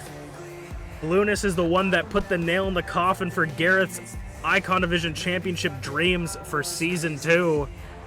Garreth Unported is now banned and no longer eligible from the Icon Division Championship. B.A. Tycho's goal was always to take out the people that he felt were abusing the systems, and I would say, hey man, to be an unbiased commentator, whether you agree with B.A. Tycho or not, Garreth and Merlin definitely abused some systems. That shit they did to Sleepy in Season 1 was crazy, so deserved, maybe, up to you folks, but B.A. Tycho came in and said he wanted to take out all the treacherous members of the MPW roster. Thus, he created the Coalition against the Coalition of Humans Against Treachery, aka CHAT. Blueness immediately jumping off the ropes, and this is another high-flying style match for TyrannoMaximum. And the last match they had was once again with ShmeepsWorld. And the reason I feel like they lost was they were kind of trying to be flashy with it. You know, high risk, high reward, and they just risked too much. And they ended up losing it. But can TyrannoMaximum pick up the win here against Blueness? I would say it's going to be a very uphill battle for TyrannoMaximum, as Blueness has been on their game since joining the Coalition. They've been doing their best to make sure that they are doing whatever they can to pick up wins for the Coalition. Death Valley Driver!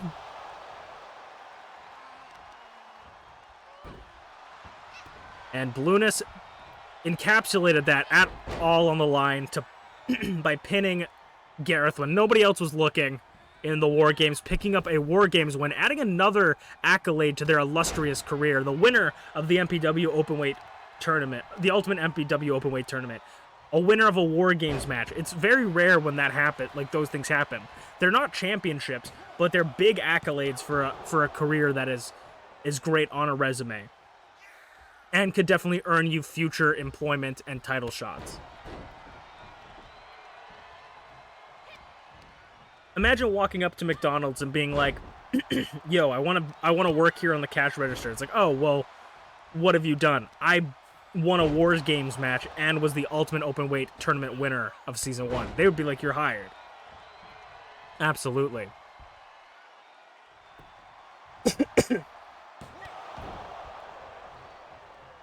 Neither of these two have had a shot at the Idol Division Championship, or will they have? I don't know if Blueness has had a shot at the Idol Division Championship. Ty has had one shot. Actually, maybe a couple shots. I don't remember. But neither of them have held the Idol Division Championship. And I know Blueness is fiending for that, oh my god, super kick. Hooking the arms for a German. Blueness is dying for an Idol Division Championship to bring home to B.A. Tycho. And a power bomb. Blueness rolls out of the ring, playing a little bit of cat and mouse with Tyranno. Ooh, the spin kick, the head kick, blocked by Blueness. Russian leg sweep. Working over the arm now of Tyranno. Maybe looking for a submission victory, targeting the arm. Very unlike Blueness, but could potentially be something into play. You never know what they'll pull out. Jumps over. Jumps over again. And Ty grabs the ropes this time. Drop kick doesn't quite connect. Drop kick doesn't quite connect. Doesn't quite connect. These two are just trying to pull off their fancy moves. They're not even seeing where they're aiming. Jumps over. Shoulder tackle takes Blueness down. And TyrannoMaximum inverted soup. If Ty can take these opportunities, that might be a rope break, yep. If Ty can take the opportunities they're given and be able to get in as much damage, you know, not try to do too much, I think they could definitely pick up a win here over Blueness. That was the problem with them in the Openweight Championship match, is they had that opportunity to put the champion away, but they didn't take it. And a third DDT, third time's the charm. Blueness is not looking for a fourth set of head trauma. Spinebuster. It feels like Blueness got a little mix of everybody from the coalition. The bear hug Spinebuster, the head scissors. They got a little bit of everything. Powerful grappling moves from BA Tycho. Blueness going up top though.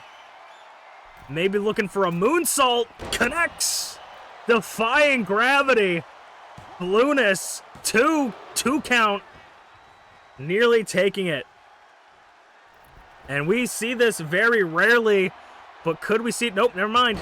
I was going to say a blue moon, but no. And a jackknife powerbomb from Ty. Ty's lining up Blueness in the corner for a splash. No! When face meets turnbuckle, that is just what happened to Ty. And Ty picks up for the power slam. Rolls through, though. Blueness rolling up Ty. Could steal the win here right from under them. Kick out of 2. Blueness going up top again for the 3rd time. The 3rd time this match. I think this is what they have it scouted. Oh, no. DDT. Oh, my God. They're pulling out everything. Jumping DDT. They're making sure that they have the... They're making sure they can hit this. They don't want to miss it. But maybe they're making too many choices. What's it? A blue moon connects to put away Tyranno Maximum. 1, 2. No! Ty kicks out of 2.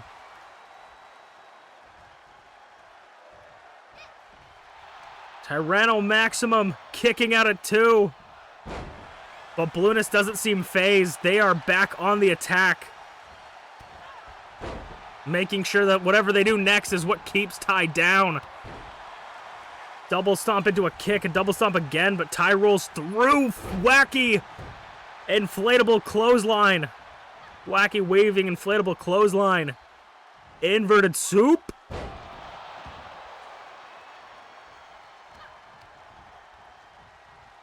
And another jackknife powerbomb, nearly hitting their head on the ropes. Blueness back up top, a second moonsault, potentially, or are we going to get a rare treat? We're going to see this once again. Blue moon, reversal clothesline.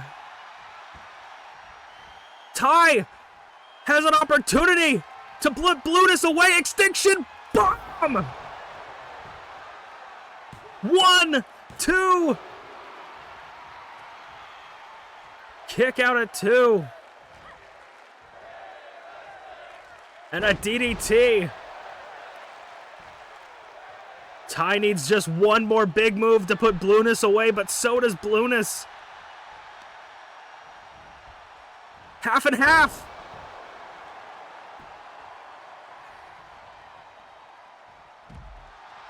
And now this could be dangerous for Ty. One small step and he could crash, or they could crash and burn. Diving over the top rope right in front of the French Canadian commentators. The reward was worth the risk for Ty, it seems.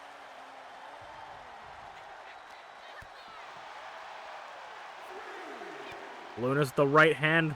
Super kick. 4 count. Takes Ty down. Puts Ty in a submission hold. I was talking about this earlier.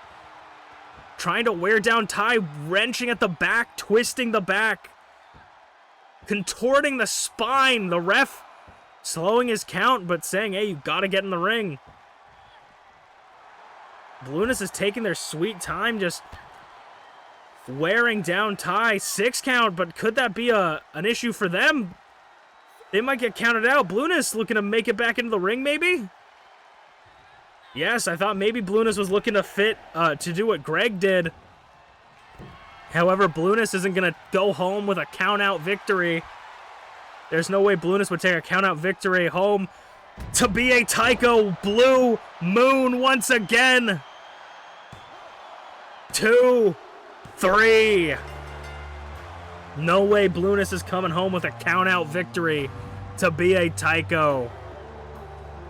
B.A. Tycho's good little soldier picks up another victory, and maybe we could see Blueness in contention for the Idol Division Championship. If Emrys has anything to say about it, we'll have to see, but impressive victory after impressive victory for Blueness as we will move on to the main event of the night, Icon Division one-on-one contest.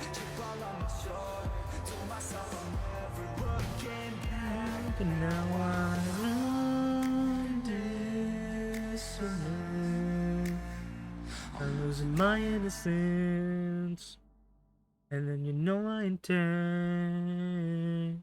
And now I never back down, cause I'm coming for you. Never back down, cause I'm coming for you. Never back down, cause I'm coming for you. Never back down, cause I'm coming for you.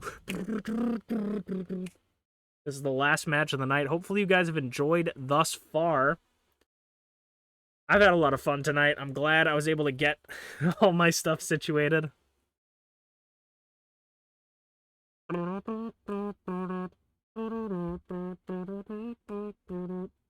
All right, let's get into it.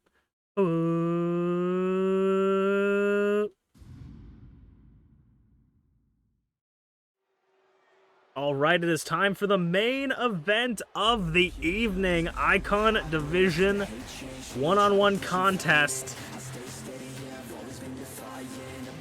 We will have Merlin versus Tabby Cat.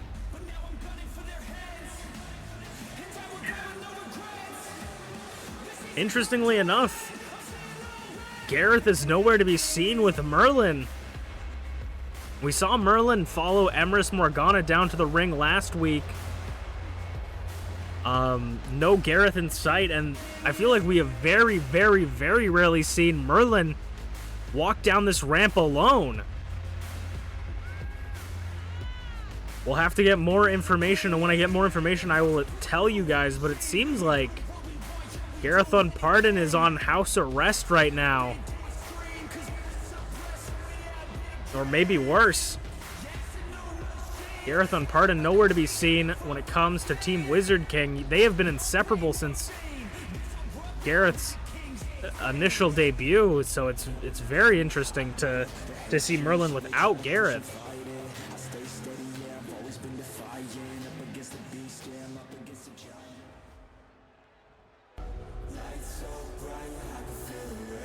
Merlin is going one-on-one with Tabby Cat. I mean, Merlin or Garreth may not be able to have the Icon Division Championship, but Merlin still can, so maybe his eyes are solely set on the Icon Division Championship now.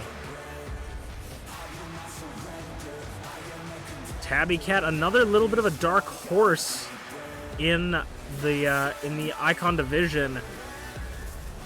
A former openweight champion, had an insane upset victory against B.A. Tycho. No, it wasn't B.A. Tycho, it was Bonk, I believe. But that has been about the championship lineage for Tabby Cat. Picking up a win against a former two-time Icon Division champion would be very impressive for Tabby Cat and would probably skyrocket him. A lot of new blood has been in the Icon Division #1 contendership area, right? We've had Zarataro challenge for the championship. We've had Potato challenge for the championship. First-time challengers both times. Could we have another first-time challenger for Zarataro's championship once again with Tabby Cat? Or will we have a veteran of the biz, MerlinGTB, the winner of the first ever MPW match of all time? Merlin sending Tabby Cat into the corner, but cats and corners don't go well together. Powerbomb. When cats are in the corner with the silver belt, I don't know. Something, Gareth's on the moon. I don't know.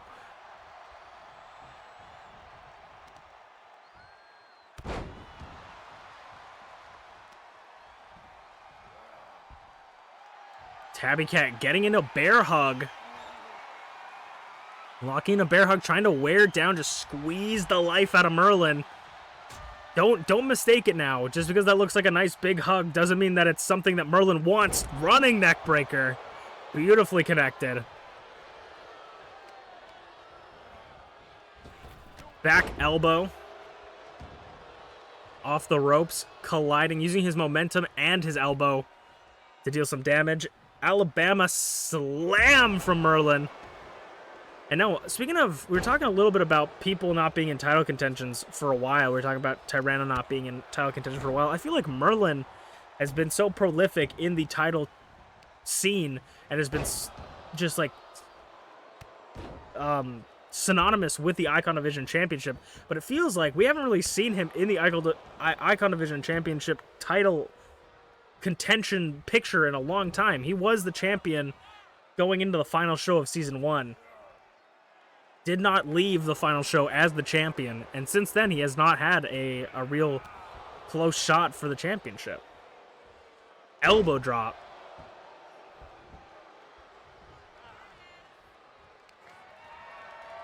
And now Merlin is just taking it to Tabby Cat, manhandling, running power slam, and hooks the leg to Tabby Cat. 1 count. Way too early to call it, but really showing how this match is going so far for Tabby Cat. Tabby Cat ducks the lariat. Fucking what the hell? I have no idea what that was, but Merlin rolls out. And sends Tabby Cat off the ropes. Spine buster, elevated spine buster from Mr. Magic Muscles himself, Merlin. Deadlift. Just flattening him. Tabby's trying to roll out the ring in front of the French Canadian commentators, hoping for some help, but scoop slam. He's got nowhere to go when Merlin's falling out. Bumps him. Following him.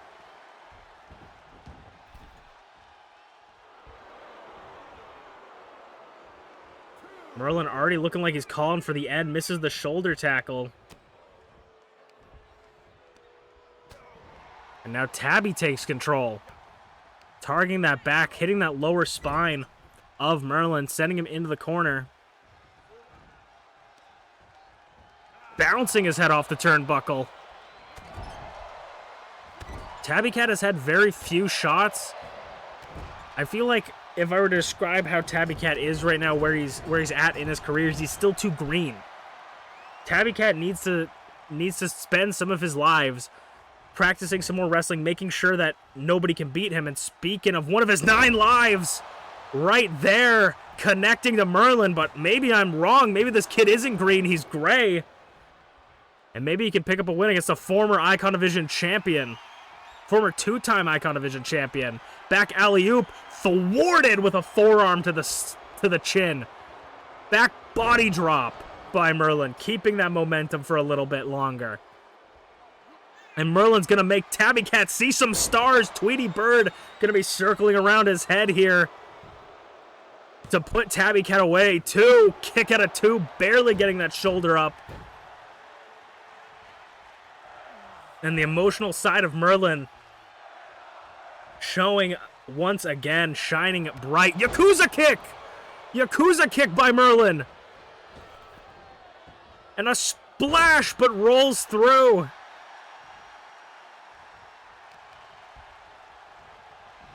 Snap suplex by Tabby Cat.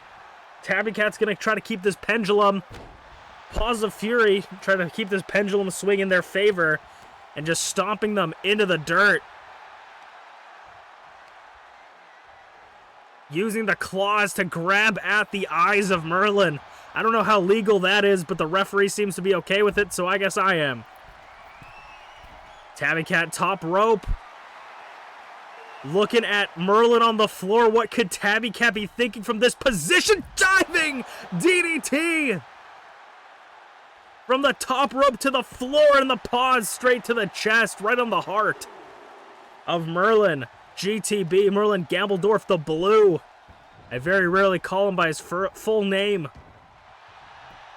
Tabby Cat maybe concussing Merlin. 1, 2, kick out. Getting that shoulder up with authority is Merlin. He's going to work over Merlin's legs. That's his magic missile drop kicking legs. And his Yakuza kicking legs. I'd say Merlin's one big move, as I said it, 6 stars! One big move away from putting Tabby Cat fully to sleep, and I just might be right. No! Maybe Merlin's heart wasn't quite in that one.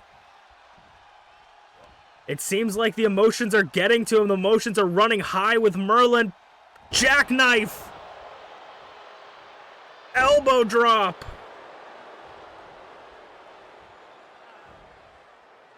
Merlin going up top one more time. I say one more time, but I don't even think Merlin's gone up yet. Looking to put out everything in his arsenal. Magic oh no, not magic missile dropkick. Axe handle. The devastating axe handle. 1, 2. Oh, he kicks out of the devastating axe handle. Merlin thought he had it.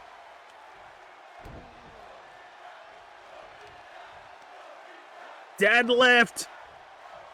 Sit down power bomb.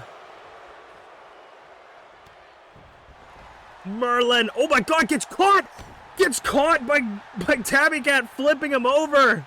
And another paw of fury this side of the arm. Tabby completely catching Merlin off guard. Merlin's back up top. Can he thwart this high flying attempt? Axe handle. That might be it. Merlin back up. Takes him down. Arm drag. Merlin up top. This time it's one more time.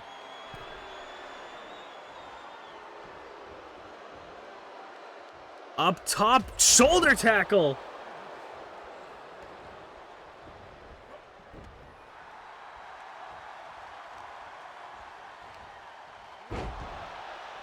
Spine buster by Tabby Cat, looking to put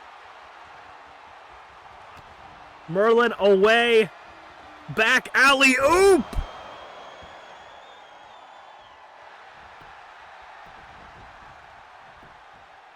One, 2.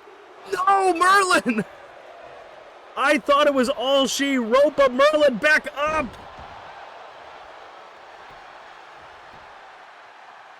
Could that have been the last hit? No! Tabby looks like desperation pins now, trying to keep Merlin down. Paws of Fury, no! They don't connect this time. Merlin, third time's the charm! 1, 2, 3.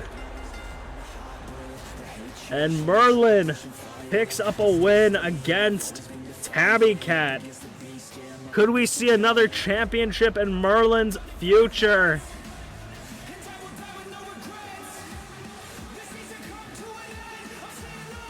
We'll have to see, but Merlin takes the main event here tonight.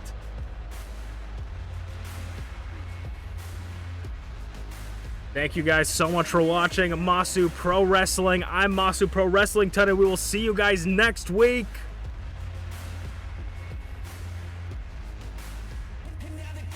How's it going, Ty? Thank you for the raid.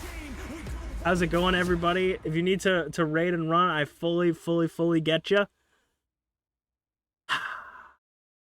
Now, who do I want to raid?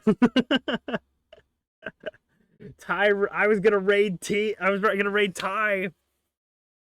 Because that was the last match of the night. I was gonna raid Ty. I was like, oh, Ty's still streaming perfect. I can raid Ty. No. If only Merlin could have put Tabby away faster. Unbelievable. But we had a good stream. Hopefully, what did you stream, Ty? What were you doing?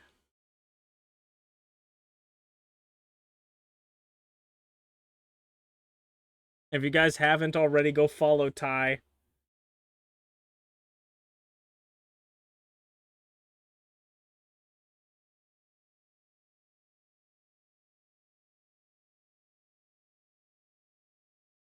Final Fantasy 14 Palace of Dead and Hunt Shadow Redemption Arc. Nice. Nice. The critically acclaimed MMORPG, Final Fantasy 14. Nice. Well, since I have a lot of you guys, I feel like I should spread the love. We're gonna raid someone that I've never raided before, but I do follow. They're playing Planet Crafters right now. Their name is Planet Fawn. Invalid username. Okay, let's see. I must have misspelt it. Is it flannel? It's flannel, not flanet. Flannel Fawn. I was gonna say they wear flannel. Flannel Fawn. fellow Canadian, if you guys could stop by the raid and give them a follow. I think they're a pretty cool person. I've stepped in their streams very few times, but I follow them on Twitter, and that's how I know who they are. But if you guys would, I'd really appreciate it. Spread some love and positivity and all that goodness. And hope they don't end stream immediately after I raid them. But thank you guys so much for watching MPW. Tomorrow I'm gonna do Gotham Knights. I promise I'll do Gotham Knights again. And have a good night, folks. Thank you guys for hanging out with me. This was a great stream, and I'll see you guys tomorrow. Bye bye. Matane. Monday's on YouTube as well. Bye bye.